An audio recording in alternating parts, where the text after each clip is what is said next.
அரசு, தருமபுரி மாவட்ட நிர்வாகம், பொது நூலகத்துறை அண்டு தகடூர் புத்தக பேரவை. நான் இங்கே வந்ததுக்கு முக்கியமான காரணமே தகடூர் புத்தக பேரவை தான். அது எதுக்குன்னு சொல்லிடுறேன். இந்த புக் நானும் என்னோடய சிறந்த நண்பர் ஊடகவியலாளர் மிஸ்டர் நீலகண்டன் சார், அவர் தான் எழுத்தாக்கம், அதுக்கு உயிரோட்டம்லாம் கொடுத்தவர். நாங்கள் இந்த புக்கை ரிலீஸ் பண்ணி நாங்கள் எங்கேயுமே சொல்லலை. இந்த மாதிரி ஒரு புக் ரிலீஸ் பண்ணியிருக்கோம் அப்படின்னு நாங்கள் எங்கேயுமே சொல்லலை.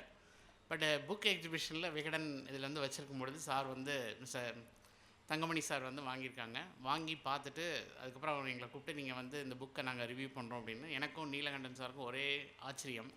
என்னப்பா இது நம்ம எங்கேயுமே சொல்லலையே, இது யாரோ ஒருத்தர் இதை கண்டுபிடிச்சி இந்த புக்கை பயங்கரமாக சொல்கிறாங்களே. பட் அது விகடனில் தொடராக வந்தது, அது புக்காக வந்தது நிறைய பேருக்கு தெரியாது.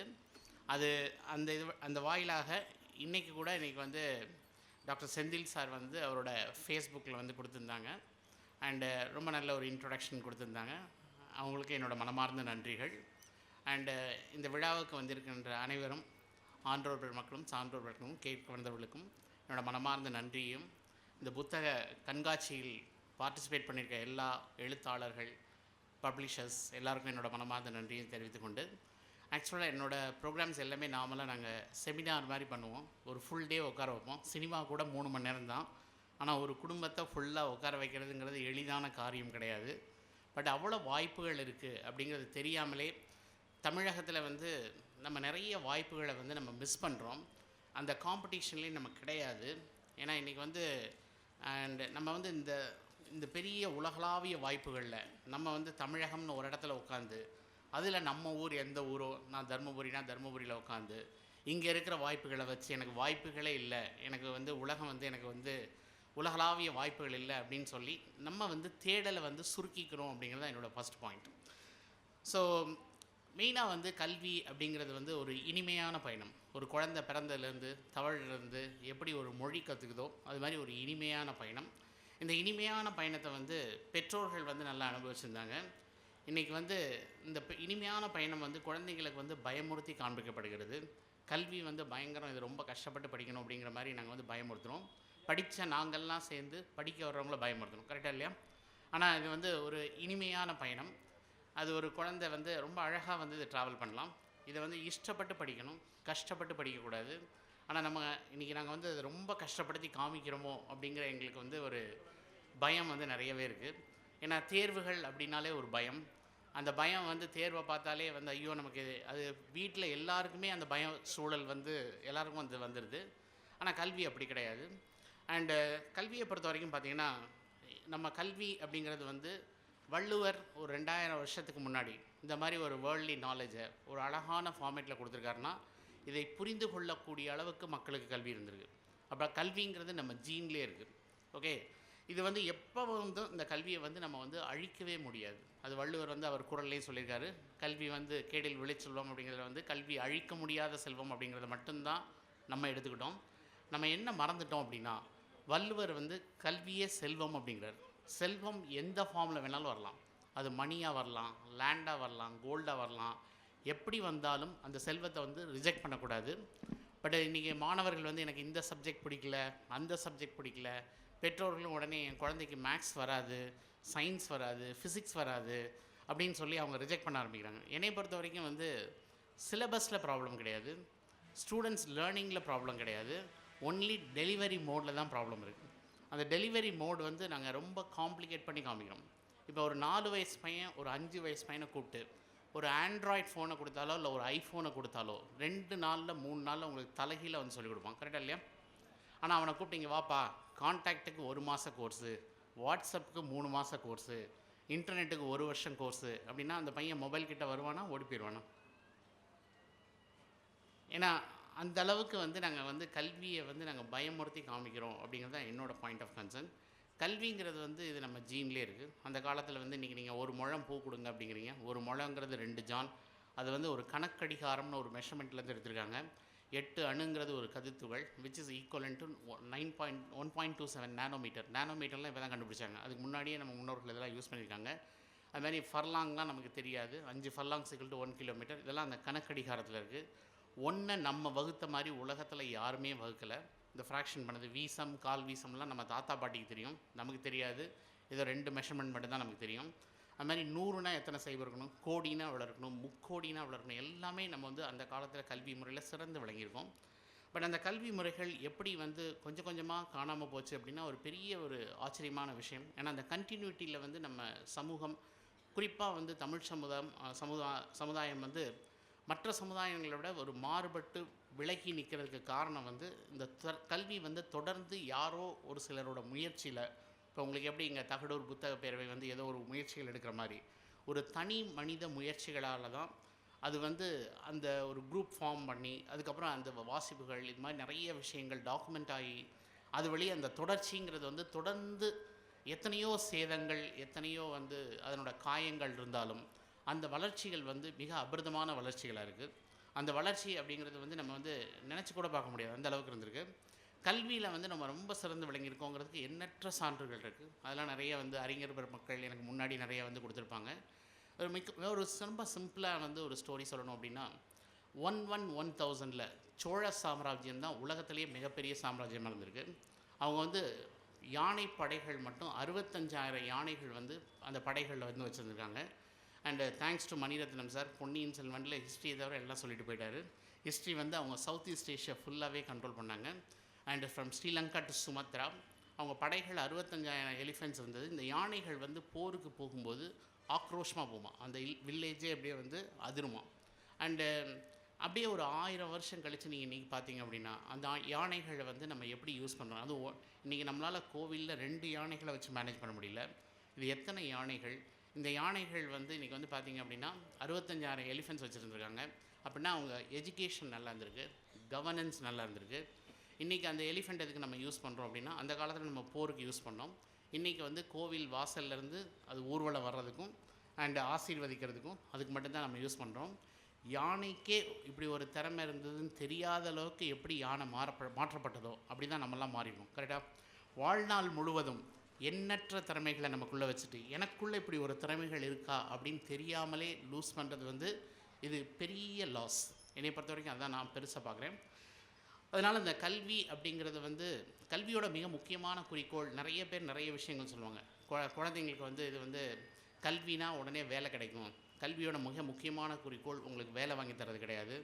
ஏன்னா இப்போ நாங்கள் எங்கள் வயதுடையவர்கள், அதாவது இந்த குழந்தைங்களோட அம்மா அப்பாக்கள் அவங்களாம் பார்த்திங்கன்னா நாங்கள்லாம் பள்ளியில் படிக்கும் பொழுது மொபைல்னு ஒரு டிவைஸ் வரும்னு கனவுல கூட நினச்சி பார்த்ததில்ல.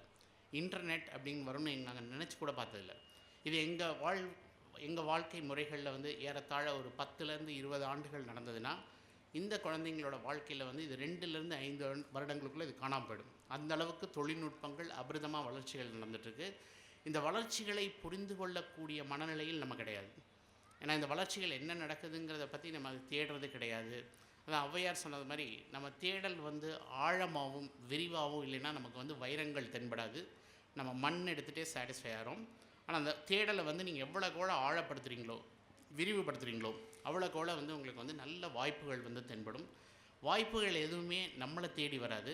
உங்கள் தேடல் அதிகமாக இருந்தால் தான் அந்த வாய்ப்புகள் உங்களுக்கு தென்பட ஆரம்பிக்கும். ஆனால் அந்த வாய்ப்புகளை தேடுவதற்கான முயற்சிகள் அப்படிங்கிறது இன்றைக்கி பெரும்பான்மையான குடும்பங்களில் கிடையாது. இந்த சமூகத்திலேயே வந்து நம்ம ஒரு சினிமாவுக்கு தேடுற அளவுக்கு கூட ஒரு புத்தகத்தையோ இல்லை நமக்குரிய வாய்ப்புகளையோ தேடுவதற்கு நம்ம முயற்சிகள் எடுப்பது வந்து மிக குறைவாக இருக்கிறது. இந்த வாய்ப்புகள் எல்லாம் குறைவாக இருந்தாலும் வாய்ப்புகள் எண்ணற்ற வாய்ப்புகள் உலகளாவிய வகையில் வந்து கொட்டி கிடக்கின்றன. அதனால் தமிழகத்தில் மட்டும்தான் வாய்ப்புகள் அப்படிங்கிறதெல்லாம் கிடையாது. என்னோடய ஸ்டூடெண்ட்ஸ்லாம் வந்து அவங்க பண்ணுற ஒவ்வொரு விஷயங்களும் பார்க்கும்போது எங்களுக்கு அவ்வளோ சந்தோஷமாக இருக்குது. இப்போ நான் லாஸ்ட் வீக் வந்து நான் பாம்பே போயிருந்தேன். ஐஐடி பாம்பேயில் படிக்கக்கூடிய ஸ்டூடெண்ட்ஸ் வந்து எங்கள் பேரண்ட் ஒருத்தர் வந்து எங்கள்கிட்ட சொன்னார், சார் என்னோடய ஸ்டூடெண்ட் வந்து ஐஐடியில் வந்து அவங்க வந்து ஒரு குவாண்டம் ஃபினான்ஸ் அப்படின்னு ஒரு ஏரியாவில் ஒர்க் பண்ணுறாங்க. அது குவாண்டம் ஃபினான்ஸ் நம்ம கேள்விப்பட்டதே கிடையாது.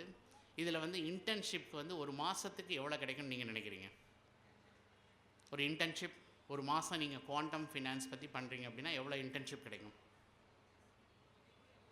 நினச்சி கூட பார்க்க முடியுமா? சும்மா கெஸ் பண்ணுங்கள். ஒரு மாதத்துக்கு 75 லட்சம் கிடைக்குது. ஹலோ, வாய்ப்புகள் ரைட், ஓகே.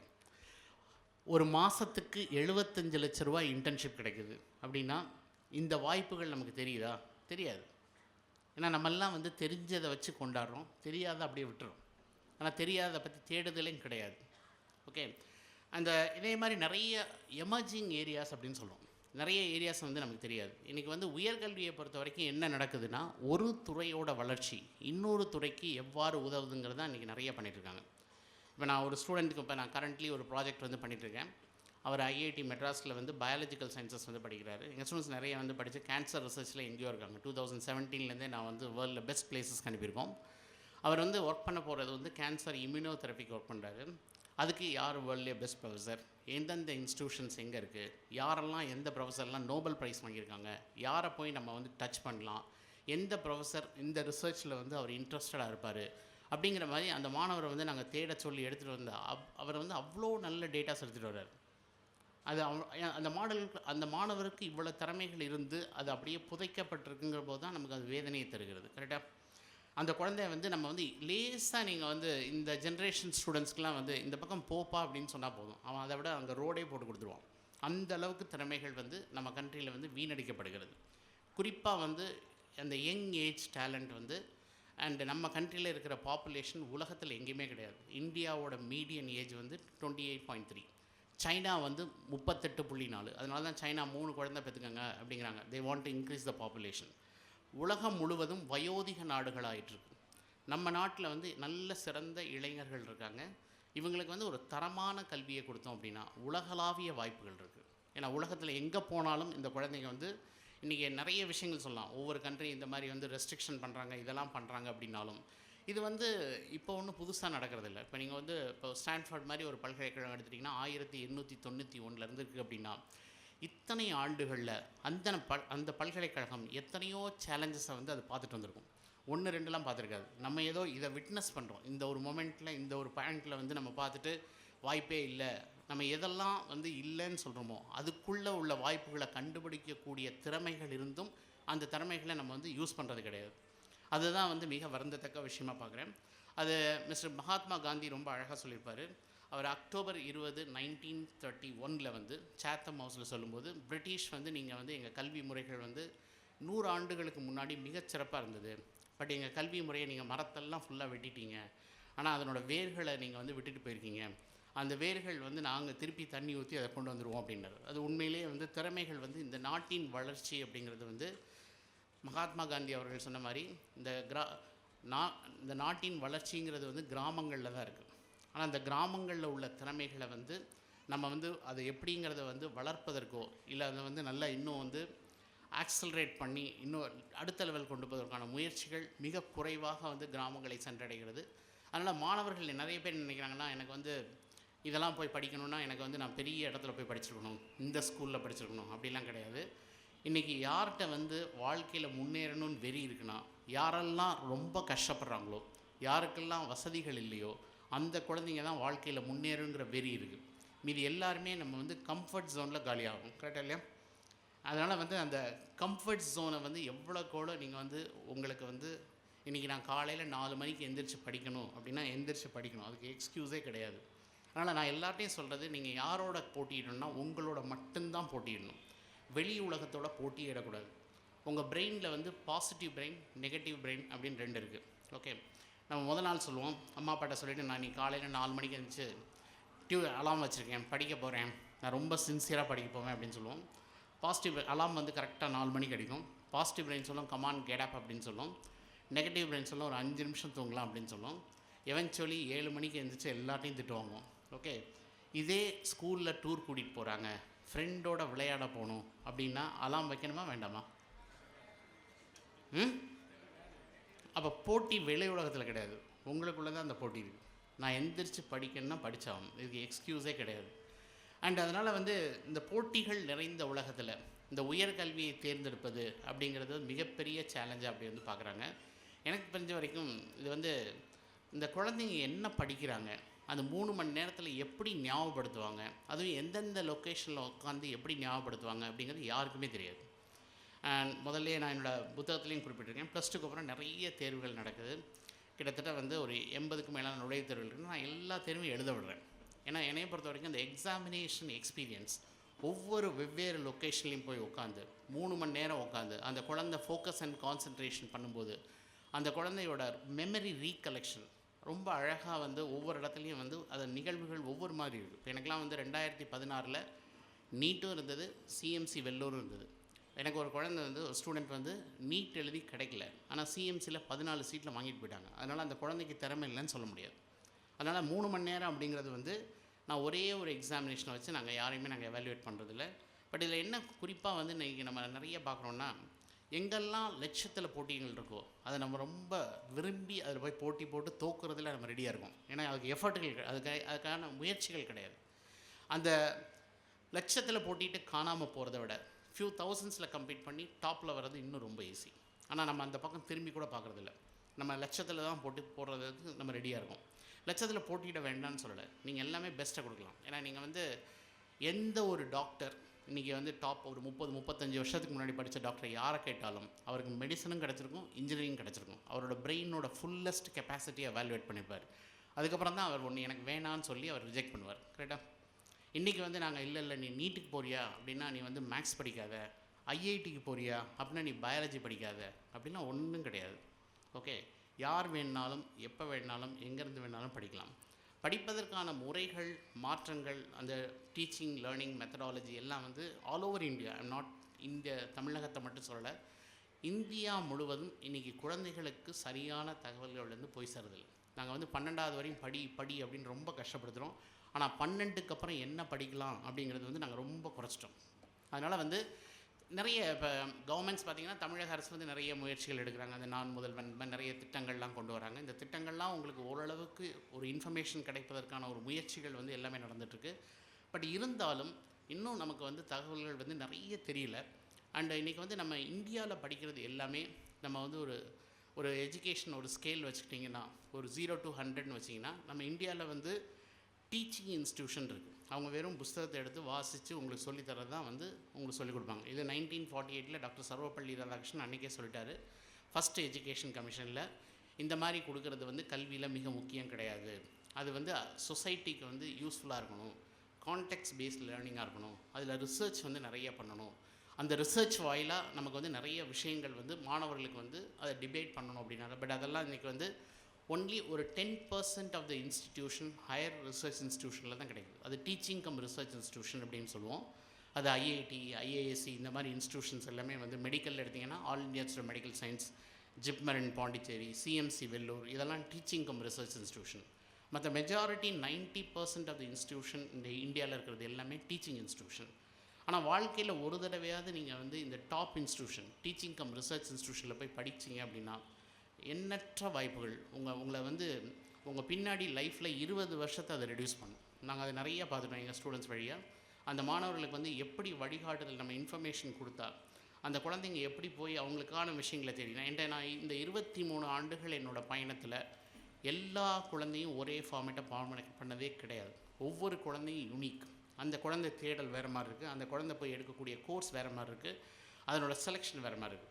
அட்மிஷன் வாங்குற வரைக்கும் அதனோட ஆசைகள் வேறு மாதிரி இருக்கும். அட்மிஷன் வந்ததுக்கப்புறம் அந்த குழந்தை அது கம்ப்ளீட்டாக மாறிடும்.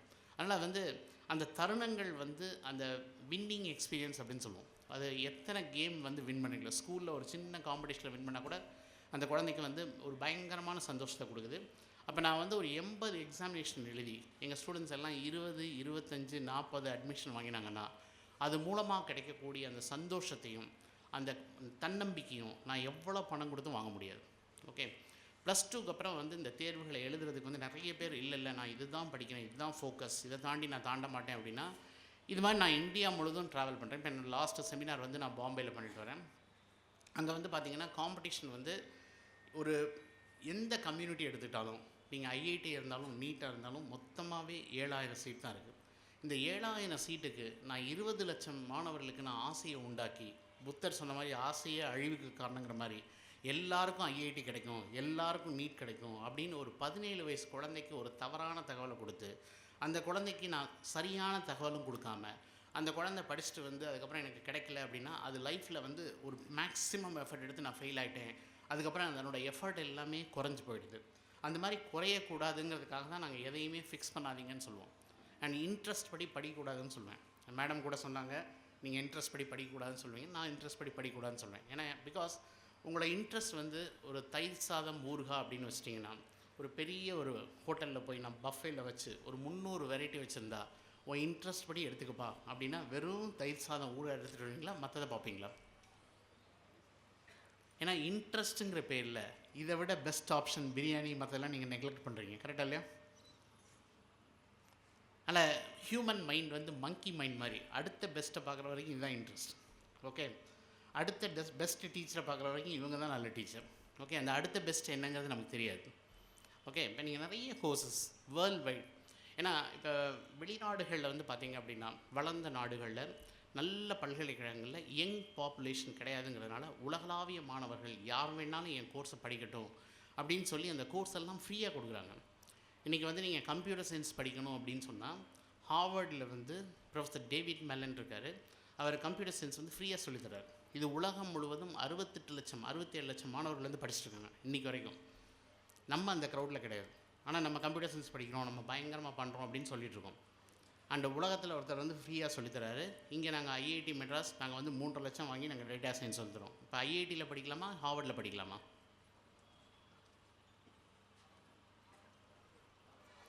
ஹார்வர்ட் தெரியாத வரைக்கும் ஐஐடி மெட்ராஸ் தான் பெஸ்ட். கரெக்டாக இல்லையா?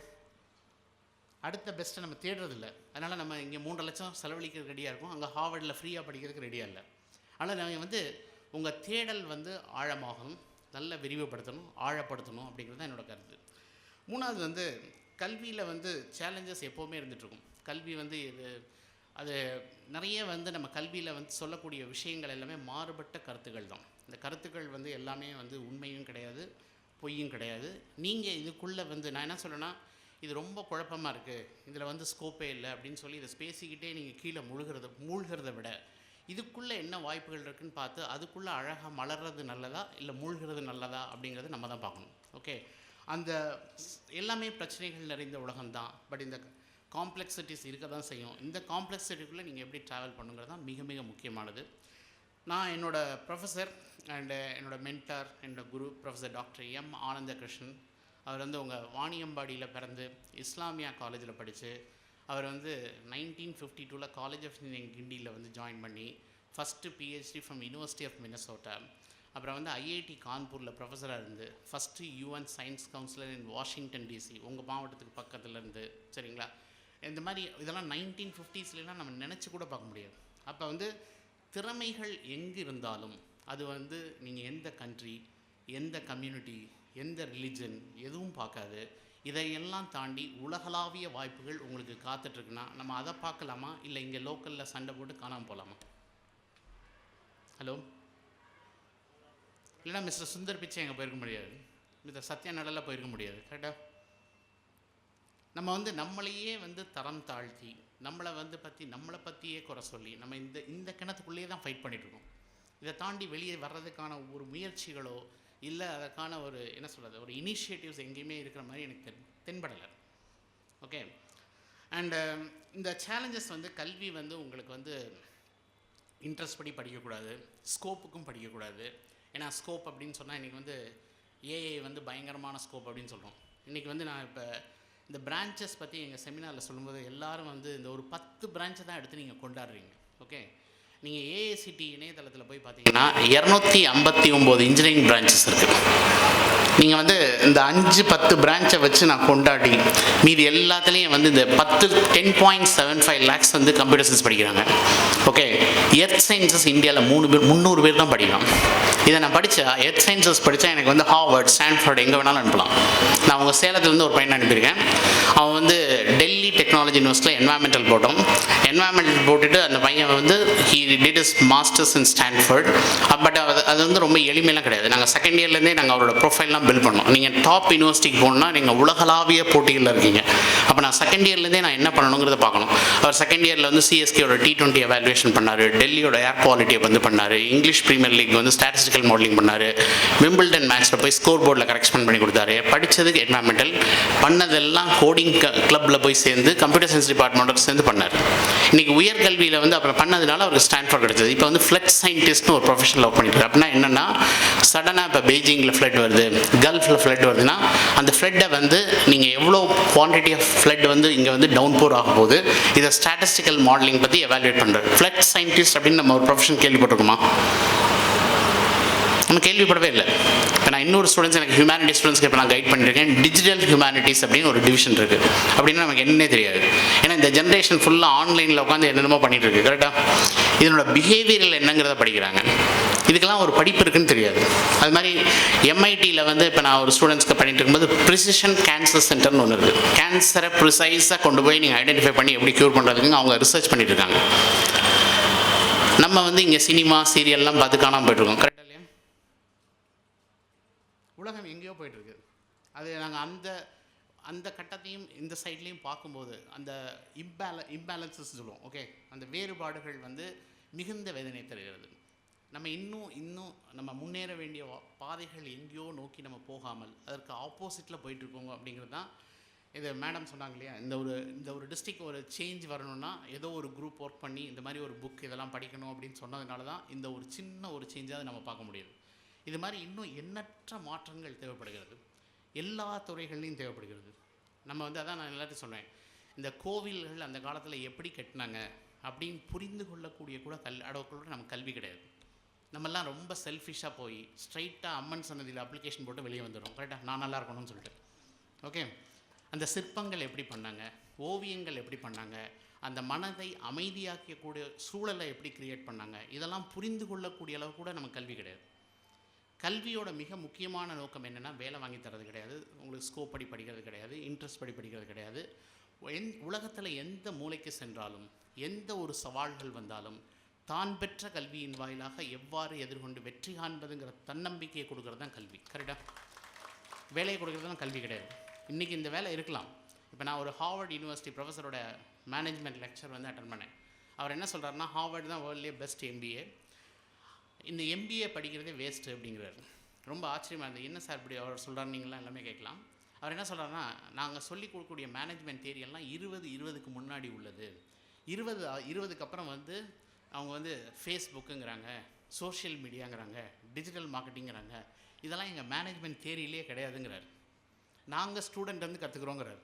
ஓகே, இந்த மாற்றங்களை புரிந்து கொள்ளக்கூடிய பல்கலைக்கழகங்கள் இன்னும் உலகத்தில் இருக்குது. ஆனால் இந்த மாற்றங்களை பற்றி நமக்கு அறியக்கூட முடியாத சூழல் நம்ம இருக்கோங்கிறது தான் இன்றைக்கி மிகுந்த வேதனையை தருகிறது. கரெக்டாக இல்லையா? ஆனால் உலகம் எங்கேயோ போயிட்டுருக்கு. பட் அதில் வந்து நம்ம வந்து இன்றைக்கி இணையம் வந்து உங்களுக்கு பெரிய ஒரு என்ன சொல்கிறது, இன்ஃபர்மேஷன் வந்து இன்றைக்கி வந்து பார்த்திங்கன்னா, நாங்கள் படிக்கும்போது ஒரு தகவலும் கிடையாது. நாங்கள்லாம் ஏதாவது ஒரு இன்ஃபர்மேஷன்னா ஒரு சைக்கிள் எடுத்துகிட்டு போய் ஊரில் யாரெல்லாம் படித்தாங்க அப்படின்னு போய் அவர்கிட்ட போய் கேட்போம். அவருக்கு தெரிஞ்ச இன்ஃபர்மேஷனை சொல்லுவார். அதில் ஒரு 10ல் ஒரு 5 பேர் அதை கரெக்டாக சொல்லுவாங்க. அதை எடுத்து நாங்கள் ஓகே சார் சொல்லிட்டாங்க அப்படின்னு சொல்லி நாங்கள் அதில் போய்டுவோம். ஓகே, இன்றைக்கி என்ன நடக்குதுன்னா, ஒரு சரியான தகவலுக்கு நீங்கள் 1 கோடி தவறான தகவல்கள் வந்து பார்க்க வேண்டிய காலத்தின் கட்டாயத்தில் இருக்கீங்க. Information explosion. இந்த எக்ஸ்ப்ளோஷனில் வந்து எது சரியான தகவல், எந்த தகவல் நமக்கு தேவை அப்படிங்கிறத ஃபில்டர் பண்ணுறது கூட நமக்கு வந்து அந்தளவு கூட நாலேஜ் கிடையாது. ஆனால் நம்ம பார்க்குறதெல்லாம் சரி அப்படின்னு நினைக்கிறோம், கேட்குறதெல்லாம் சரின்னு நினைக்கிறோம். ஓகே, அது வந்து மிக தவறான இது வந்து. ஏன்னா நமக்கு மேடம் வந்து முதலே வந்து சாரும் சொல்லியிருந்தாங்க, அந்த பகுத்தறிவு அப்படின்னு சொல்லியிருந்தாங்க. கரெக்டாக அந்த இன்ஃபர்மேஷனை நம்ம வந்து எடுத்து மைண்டில் அசிமிலேட் பண்ணி இது சரியான தகவலா இது தவறான தகவலா அப்படின்னு ஒரு பக்கத்தில் போய் கூட கேட்குறதில்ல. இப்போ தான் நான் சொல்லுவேன், நாங்கள்லாம் படிக்கும்போது எங்களுக்கு ஏதாவது ஒரு சப்ஜெக்ட் புரியலை எதுவும் தெரியலை அப்படின்னா நேராக ஃப்ரெண்டு வீட்டுக்கு சைக்கிள் எடுத்து போண்டே சொல்லிக் கொடுறா அப்படின்னா அவனும் சொல்லிக் கொடுப்பான். நாங்கள் உட்காந்து படிச்சுட்டு வந்துடுவோம். ஓகே, இன்றைக்கி ஃப்ளாட்டில் பக்கத்தில் இருந்தாலும் இல்லை வீட்டு பக்கத்து போர்ஷனில் இருந்தாலும் இவங்களையும் எதிரியாக பார்க்கக்கூடிய ஒரு கல்வி முறையை நாங்கள் கொண்டு வந்துருக்கோம். கரெக்டாக அந்த குழந்தைகிட்ட போய் கேட்கலாம், அந்த வீட்டில் போய் கேட்கலாம், அங்கெல்லாம் போகக்கூடாது, கேட்கக்கூடாது அப்படின்னா இந்த சமூக சூழல் வந்து இந்த கல்வியை வந்து சரியாக புரிந்து கொள்ளவில்லையா? இந்த சூழல் வந்து அதாவது ஒரு கல்விங்கிறது வந்து யார்கிட்ட வேணாலும் கேட்கலாம், யார்கிட்ட வேணாலும் நீங்கள் கற்றுக்கலாம். அதெல்லாம் வந்து நான் என்னோடய ப்ரொஃபஸர் சொல்லிட்டு இருந்தேன். நான் சாரோட சேர்ந்து ஒரு 60 கமிட்டி ஒர்க் பண்ணிகிட்டு இருந்தேன். ஒவ்வொரு கமிட்டிலையும் ரொம்ப நாலேஜ், அதாவது நீங்கள் சொல்லக்கூடிய இந்த மாதிரி ஒரு விஸ்டம் உள்ள பீப்புள் அவங்க எப்படி ஒர்க் பண்ணுறாங்க, அவங்க ஸ்டைலில் பார்த்தீங்க அப்படின்னா, I work with All India Institute of Medical Science, எய்ம்ஸோட director, former Medical Council of India chairman professor டேண்டனோட ஒர்க் பண்ணிக்குவோம். Indian Institute of Science director professor Govardhan Mehta சாரோட ஒர்க் பண்ணிக்குவோம். அவங்கெல்லாம் அவங்களோட திங்கிங் பேட்டர்னே வேறு மாதிரி இருக்குது. அந்த மாதிரி நீங்கள் இன்னும் நம்ம நிறைய மக்களை வந்து சந்திக்கலை. அவங்களோட விஷயங்களை அவங்களோட வாயில் கிடைக்கக்கூடிய அவங்க மூலமாக கிடைக்கக்கூடிய அந்த தகவல்களை வந்து நம்ம கேட்கலை. நம்ம கேட்குறது எல்லாமே தகவல் வந்து நமக்கு சரியான தகவல்களே கிடையாது. தகவல்களை வந்து தரம் பிரித்து நம்ம பார்க்கக்கூடிய ஒரு மனநிலையை வந்து நம்ம இழந்துட்டோங்கிறது தான் கல்வியை பொறுத்த வரைக்கும் சேலஞ்சஸ் எப்போவுமே இருக்கும். இதெல்லாம் குறைகளை சொல்லிகிட்டே நீங்கள் குறைகளே பார்த்துட்டு இருந்தீங்கன்னா உங்களுக்கு வந்து இதில் உள்ள பாசிட்டிவ் வந்து தெரியாது. அதான் இப்போ நான் ஒரு புக்கில் படித்தேன். அந்த புக்கில் என்ன போட்டிருக்காங்க அப்படின்னா, நீங்கள் வந்து பைக்கோ காரோ ஓட்டும்போது கண்ணாடியின் பின்பக்கத்தை பார்த்துட்ருக்கீங்க அப்படிங்கிறாங்க. அப்படின்னா கட்டாயம் ஆக்சிடென்ட் தான் நடக்கும். நம்ம முன்பக்கத்தை பார்க்குறதுக்கு ரெடியாக இல்லை. நடந்து முடிந்த நிகழ்வுகள் எதாக இருந்தாலும் அதை நீங்கள் படிக்கிறதுனாலையோ அதை படித்து நீங்கள் எதுவும் மாற்றங்களை கொண்டு வர முடியாது. அப்போ நம்ம அந்த நிகழ்வுகளையே வந்து நம்ம பேசிக்கிட்டு நமக்கு வேணுங்கிற பாசிட்டிவான இன்ஃபர்மேஷனை நம்ம பார்க்குறதுக்கு மறந்துடும், இல்லை பார்க்குறதுக்கு நம்ம தயாராக இல்லை. சரியா தவறா? ஆனால் நம்ம சிந்தனைகளை வந்து நம்ம கொஞ்சம் மாற்றணும். இந்த மாதிரி இது வந்து பண்ணணும். அடுத்து வந்து இன்றைக்கி எஜுகேஷன் ஆப்பர்ச்சுனிட்டிஸ் எனாமஸ் ஆப்பர்ச்சுனிட்டிஸ் இருக்குது. இந்தியாவில் இல்லை, உலகளாவிய வாய்ப்புகள் இருக்குது. அதுக்கு வந்து குவாலிட்டி ஆஃப் எஜுகேஷன் அப்படிங்கிறது மிக மிக முக்கியமானது. கல்வியின் தரம் அப்படிங்கிறது மிக மிக அது இல்லாமல், தரம் இல்லாமல் நீங்கள் எதுவுமே பண்ண முடியாது. அதுக்கு நல்ல எக்ஸாம்பிள் சொல்லலாம். இப்போ நான் கோவிடில் ரிசர்ச் என்ன சொல்லுது அப்படின்னா, உங்களோட கல்வி முறைகளில் நீங்கள் படித்துட்டு வந்த ஸ்பீடில் 25 வருஷம் நீங்கள் பின்னாடி வந்துட்டீங்க அப்படிங்கிறாங்க. இதை நம்ம ஏற்றுக்கொள்ள மாட்டோம். பட் நல்ல எக்ஸாம்பிள் சொல்லலாம். இந்த ஜென்ரேஷன் குழந்தைங்கிட்ட நீங்கள் கொடுத்து 3 மணி நேரம் எக்ஸாம் எழுத சொல்லுங்கள், அவங்களால அந்த ஸ்பீடு வராது. ஓகே, ஆனால் கொஸ்டின் செட் பண்ணுறவர் 3 மணி நேரத்துக்கு தான் அவர் செட் பண்ணுறாரு. ஓகே, ஏன்னா அவர் அந்த ஸ்பீடில் ப்ராக்டிஸ் பண்ணவர். அது இன்னொன்று வந்து என்ன சொல்கிறாங்கன்னா, அண்ட் டிஜிட்டல், அதாவது virtual memories totally out for this children அப்படிங்கிறாங்க. இந்த குழந்தைங்களுக்கு வந்து, அதாவது இந்த குழந்தைங்க வந்து அம்மா அப்பா ஸ்க்ரீன் டைம் பார்த்ததை விட 10,000 மடங்கு அதிகமாக பார்த்துருக்காங்க. இன்றைக்கி அம்மா அப்பா வந்து பழைய திருவிளையாடல் படத்தில் என்ன கேட்டாலும் திருப்பி கேட்டு அந்த வசனத்தோடு கரெக்டாக சொல்லுவாங்க. ஓகே, ஆனால் இந்த ஜென்ரேஷன் 3 மாதம் 3 வருஷத்துக்கு பார்த்த எதுவுமே மெமரியில் இருக்காது. ஆன்லைனில் பண்ணுற எதுவுமே மெமரிக்கு போகாது. நீங்கள் யூடியூப்பில் போய் போட்டிங்கன்னா ஸ்வீடன் வந்து கேட்ஜெட்ஸ் எல்லாம் கிளாஸ் ரூம்லேருந்து எடுத்துட்டாங்க. ஃபின்லாண்ட் எல்லாமே கேட்ஜெட்டை வச்சு படிக்கக்கூடாது, ஹேண்ட் மைண்ட் கோஆர்டினேஷன் லேர்னிங், கையில் எழுதி படிக்கிறது தான் பெஸ்ட் அப்படின்னு இப்போ அவங்க கொண்டு வராங்க. அவங்க என்ன தூக்கி போட்டாங்களோ அதுதான் பெஸ்ட் அப்படின்னு நம்ம எடுத்து படிக்கிறோம். கரெக்டாக இல்லையா? எந்த இடத்துல ஃபின்லாண்ட் தேவையோ அந்த இடத்துல நம்ம யூஸ் பண்ண மாட்டோம். எந்த இடத்துல தேவையில்லையோ அங்கே தான் நம்ம மெஜாரிட்டியாக யூஸ் பண்ணுவோம். ஓகே, அதனால் இந்த முறைகள் எல்லாமே உலகத்தில் ஒவ்வொன்றும் ஒவ்வொரு மாதிரி மாறிட்டு இருக்கு. அண்டு இந்த பாயிண்ட்டுக்கு அடுத்து நான் போகிறது வந்து ஸ்டூடெண்ட் அண்ட் பேரண்ட் அண்ட் வந்து எஜுகேஷன் அண்ட் ரிலேஷன். இது வந்து இந்த இடத்துல வந்து நான் ஒரு பெரிய குறைகள் வந்து பார்க்குறேன். ஓகே, இன்றைக்கி நிறைய ஃபேமிலிஸ் வந்து அவங்க வீட்டில் வந்து அம்மா அப்பா 2 பேரோட எஜுகேஷன் காஸ்ட்டை கூட்டினீங்கன்னா அது அந்த குழந்தையோட 5வது உள்ள முடிஞ்சு போயிடுது. ஓகே, அம்மா அப்பா 2 பேரோட ஃபீஸை கூட்டினாலே குழந்தையோட சில ஸ்கூல்லாம் கேஜிலே முடிஞ்சிருது. ஓகே, இப்போ நான் டெல்லியில் எங்கள் ஸ்டூடெண்ட்ஸ்லாம் படிக்கிறாங்க. ப்ரைவேட் ஸ்கூலில் படித்தா 3 லட்ச ரூபா. நாங்கள் தூக்கி கவர்மெண்ட் ஸ்கூலில் போடுறோம். 25,000 ருபீஸ் தான் அவங்களுக்கு வந்து ஃபீஸ் ஸ்ட்ரக்சர் ஆகுது. ஒரு குழந்தைக்கு அந்த குடும்பம் கிட்டத்தட்ட வந்து 6 லட்சம் செலவழித்த இடத்துல அட்லீஸ்ட் வந்து ஒரு 50,000 தான் செலவழிக்கிறாங்க. ஓகே, ஒரு வருஷத்துக்கு 5.5 லட்ச ரூபா சேவ் பண்ணுறாங்க. ஒரு வருஷத்துக்கு 5.5 லட்சம் அப்படின்னா 10 வருஷத்துக்கு 55 லட்ச ரூபா சேவ் பண்ணுறாங்க. இந்த 55 லட்ச ரூபா சம்பாதிக்கிறதுக்கு தான் உங்கள் அம்மாவும் அப்பாவும் வெறித்தனமாக வெளியே ஓட வேண்டியிருக்கு. கரெக்டாக இல்லையா? த காஸ்ட் ஆஃப் எஜுகேஷன் லோவாக இருந்தால் இந்த எஜுகேஷனில் மெயினாக வந்து ஒரு 3 பில்லர்ஸ் ஆஃப் எஜுகேஷன் சொல்லுவோம். ஒன்று வந்து அக்சஸ், இன்னொன்று வந்து குவாலிட்டி, இன்னொன்று வந்து ஈக்விட்டி. இந்த குவாலிட்டி நான் முதல்லே சொன்னேன். இந்த குவாலிட்டியில் இன்னொரு எக்ஸாம்பிள் சொல்லணும்னா, இப்போ இந்த பெரிய கிரவுண்ட் இருக்குது. நான் ஒருத்தர் 1 கிலோ கொடுக்குறேன், இன்னொருத்தர் 10 கிலோ கொடுக்குறேன். 10 ரவுண்ட் அடிக்க சொன்னால் யார் ஃபஸ்ட் வருவா? 1 கிலோ. அடுத்து அதே 2 பேருக்கு நான் இப்போ 15 கிலோ கொடுக்குறேன். அப்போ யார் ஃபஸ்ட் வருவா? 10 கிலோ. முதல்ல உங்களால் 10 கிலோ தூக்க முடியும். நான் 1 கிலோ கொடுத்து 4 வருஷம் மக்காக்கிட்டேன்னா பின்னாடி நீங்கள் வந்து உலகளாவிய வாய்ப்புகளில் நீங்கள் கம்ப்ளீட் பண்ண முடியாது. சரியா தவறா? திறமைகள் வந்து நாங்களே வந்து திறமைகளை வந்து வீணடிக்கிறோம். ஓகே, அண்ட் அதனால் வந்து எவ்வளோக்கு எவ்வளோ சீக்கிரம் நான் ஒரு நல்ல இன்ஸ்டியூஷன் போகிறீங்களோ அது ரொம்ப ரொம்ப நல்லது. இந்த நல்ல இன்ஸ்டியூஷன் அப்படின்னா உடனே எல்லாரோட மனதிலையும் நான் தர்மபுரியில் எனக்கு கிடைக்காது, நான் சென்னையில் போய் கோச்சிங் படிக்கணும். இப்போ மேடம் கூட சொன்னாங்க, நாங்கள் 540 பேரை வந்து நாங்கள் நீட்டுக்கு அனுப்பிட்டோம் அப்படின்னாங்க. அண்ட் எல்லா எக்ஸாமுக்கும் நீங்கள் யாரை வேணாலும் அனுப்பலாம். இப்போ நான்லாம் வந்து ஒரு விருதுநகர்கிட்ட படந்தல்னு ஒரு சின்ன கிராமத்துலேருந்து தமிழ் மீடியம் படித்து போனேன். பர்சன் வித் டிசபிலிட்டி நாங்கள் ஐஐடி பாம்பேக்கு அனுப்பியிருக்கோம். ஓகே, இது வந்து தமிழ் மீடியத்தில் படித்தா ஐஐடி பாம்பேக்கு போக முடியாது, கிடையவே கிடையாது. ஓகே, எல்லாத்துலேயும் நீங்கள் வந்து ஆழமாக பார்த்தீங்கன்னா எப்படி போகலாங்கிற விஷயங்களை வந்து கண்டுபிடிக்கலாம். ஓகே, நீட்டுக்கெலாம் நான் சொல்வேன், நீட்டு வந்து நாங்கள் வேணும்னே வந்து எக்ஸாமினேஷனை வந்து அக்னி நட்சத்திரப்போ மத்தியானம் உச்சி வெயிலில் வைக்கிறோம். கரெக்டாக இல்லையா? இந்த குழந்தைங்க 12வது வரைக்கும் காலையில் தான் எக்ஸாம் எழுதி பழகிருக்கு. ஆனால் நான் வேணும்னே மத்தியானம் கொண்டு வந்து வைப்பேன். கரெக்டாக? அப்புறம் வந்து நான் 11 மணிக்கு நான் வந்து ரிப்போர்ட் பண்ண சொல்வேன். எல்லா எக்ஸாம் முன்னாடி 1 ஹவர் தான் நான் வர சொல்லுவோம். 11 மணிக்கு நான் ரிப்போர்ட் பண்ண சொல்லிவிட்டு, இப்போ பயாலஜியில் ஹியூமன் ஃபிசியாலஜி வந்து டெலிட்டட் போர்ஷனில் போயிடுச்சு. டைஜஷன் அப்சார்ப்ஷன் சாப்டர் வந்து டெலீட் பண்ணிட்டோம். கரெக்டாக நான் வந்து ஒரு 11 மணிக்கு நான் எக்ஸாம் எழுத சொன்னேன். உள்ள காலத்துலேயே நம்ம குழந்தைங்க ஒழுங்காக சாப்பிடாது. நீட்டுக்கு போகணும் அப்படின்னா அன்றைக்கி வந்து காலையில் பிரேக்ஃபாஸ்ட் வந்து ஸ்கிப்பு. அதில் நான் பயாலஜியில் டைஜஷன் அப்சார்ப்ஷன் சாப்டர் வரை டெலீட் பண்ணிட்டேன். கரெக்டாக அது என்னன்னே கூட தெரியாது. ஓகே, அப்போ நான் வந்து 8 மணிக்கு நான் ஏதோ வீட்டில் அம்மா கொடுத்த அரை இட்லியே சாப்பிட்டுட்டு போய் 9, 10, 11, 12, 11 மணிக்கு நான் ரிப்போர்ட் பண்ணோம். 12, 1, 2 கிட்டத்தட்ட 6 மணி நேரம் ஆச்சு. 6 மணி நேரத்துக்கு அப்புறம் நீங்கள் நீட் கொஸ்டின் பேப்பர் வாங்கினா ½ அன் ஹவர் தான் ஃபோக்கஸ் பண்ண முடியும். ½ அன் ஹவருக்கு அப்புறம் உங்களுக்கு பசிச்சதுன்னா எல்லா கரெக்ட் ஆன்சரும் கரெக்டாக தப்பாக தெரியும். கரெக்டாக இல்லையா? என் பிள்ளை நல்லா படிச்சிருக்கலாம், பட் அன்னைக்கு நான் பண்ண மிஸ்டேக்கில் என் லைஃபே போச்சு. கரெக்டாக? அதுதான் ஒரு எக்ஸாமினேஷனை நம்பி உங்கள் லைஃப்பை ரிஸ்க் எடுக்காதீங்கன்னு நான் சொல்கிறேன். என்ன வேணாலும் நடக்கலாம். நீங்கள் முதல் நாள் ஃப்ரைட் ரைஸ் வெளியே வாங்கி கொடுத்துக்கலாம், ஃபுட் பாய்சன் வாங்கி நான் நிறைய ஸ்டூடெண்ட்ஸ் பார்த்துருக்கேன். அன்றைக்கி எல்லாமே கம்ப்ளீட்டாக காலி ஆகிடும். ஓகே, அதனால் இது வந்து கல்வியில் வந்து எதுவுமே இது வந்து ஆப்பர்ச்சுனிட்டி எனக்கு கிடைக்கும் அப்படிங்கிறது வந்து நீங்கள் யோசித்து பாருங்களேன். 20 லட்சத்தில் ஒரு 7000க்குள்ளே வரணும் அப்படின்னா முடியாதுன்னெலாம் கிடையாது. யூடியூப்பில் போய் அர்னால்டோட மோட்டிவேஷன் வீடியோ இருக்குது. சரிங்களா? அர்னால்டு வந்து அவர் எப்போவுமே சொல்கிறார், நான் நம்பர் 1க்கு மட்டும்தான் ஆசைப்படுவேன், நம்பர் 2, 3லாம் எனக்கு கிடையாது அப்படின்வார். ஓகே, அந்த அளவுக்கு கமிட்மெண்ட் அண்ட் பேஷன் இருக்கும். அவர் வந்து 2000 செட்டப் பண்ணுவாராம் ஒரு நாளைக்கு. 2000 செட்டப்லாம் யோசிக்க முடியுமா? நான் I have seen one of my student. அவங்க சிஎம்சி வெள்ளூரில் தான் பண்ணாங்க. மிஸ் ஆனா, டாக்டர் ஆனா மேத்யூன்னு பேர். ஆனா எப்படி படிப்பாங்கன்னா, வீட்டில் வந்து டைனிங் டேபிளில் சாப்பிடும்போது அப்பாட்ட வந்து ரைட்டில் ஒரு, அம்மாட்ட ஒரு புக்கு, அப்பாட்ட ஒரு புக்கு, தங்கச்சிட்ட ஒரு புக்கு, 3 பேர்ட்டையும் புக்கு கொடுத்துட்டு ரைட்டில் சாப்பிட்டு லெஃப்ட்டில் ஆன்சர் சொல்லுவாங்க. அந்த அளவுக்கு பேஷன் கமிட்மெண்ட் இருக்கணும். கரெக்டாக? நாங்கள்லாம் படிக்கும்போது 30-50 மணி நேரம், அதாவது 50 டெஸ்ட். ஓகே, மேக்ஸில் 50, ஃபிசிக்ஸில் 50, கெமிஸ்ட்ரி 50 எழுதினா தான் 3 ஹவர்ஸ் எழுதினா தான் எங்களுக்கு 200க்கு 195க்கு மேலே கிடைக்கணும்னு ஒரு கான்ஃபிடன்ஸ் இருக்கும். கரெக்டாக? இன்றைக்கெலாம் நீங்கள் 10 டெஸ்ட் எழுதினாலே டயர்ட் ஆகிடுவீங்க. கரெக்டாக? டெஸ்ட் அப்படிங்கிறது வந்து என்ன, அதுவும் நான் சொல்லிடுறேன். நீங்கள் டெஸ்ட்டு வந்து இன்றைக்கி டெஸ்ட்டோட பேட்டர்ன்லாம் மாறிடுச்சு. அதாவது 10 தடவை நல்லா படிச்சுட்டு ஒரு டெஸ்ட் எழுதுனா போதும், இல்லை 2 டெஸ்ட் எழுதலாம். நீங்கள் ஒரு தடவை கூட நல்லா படிக்காமல் 10 டெஸ்ட் எழுதுறீங்க, அப்போ மார்க் வருமா வராதா?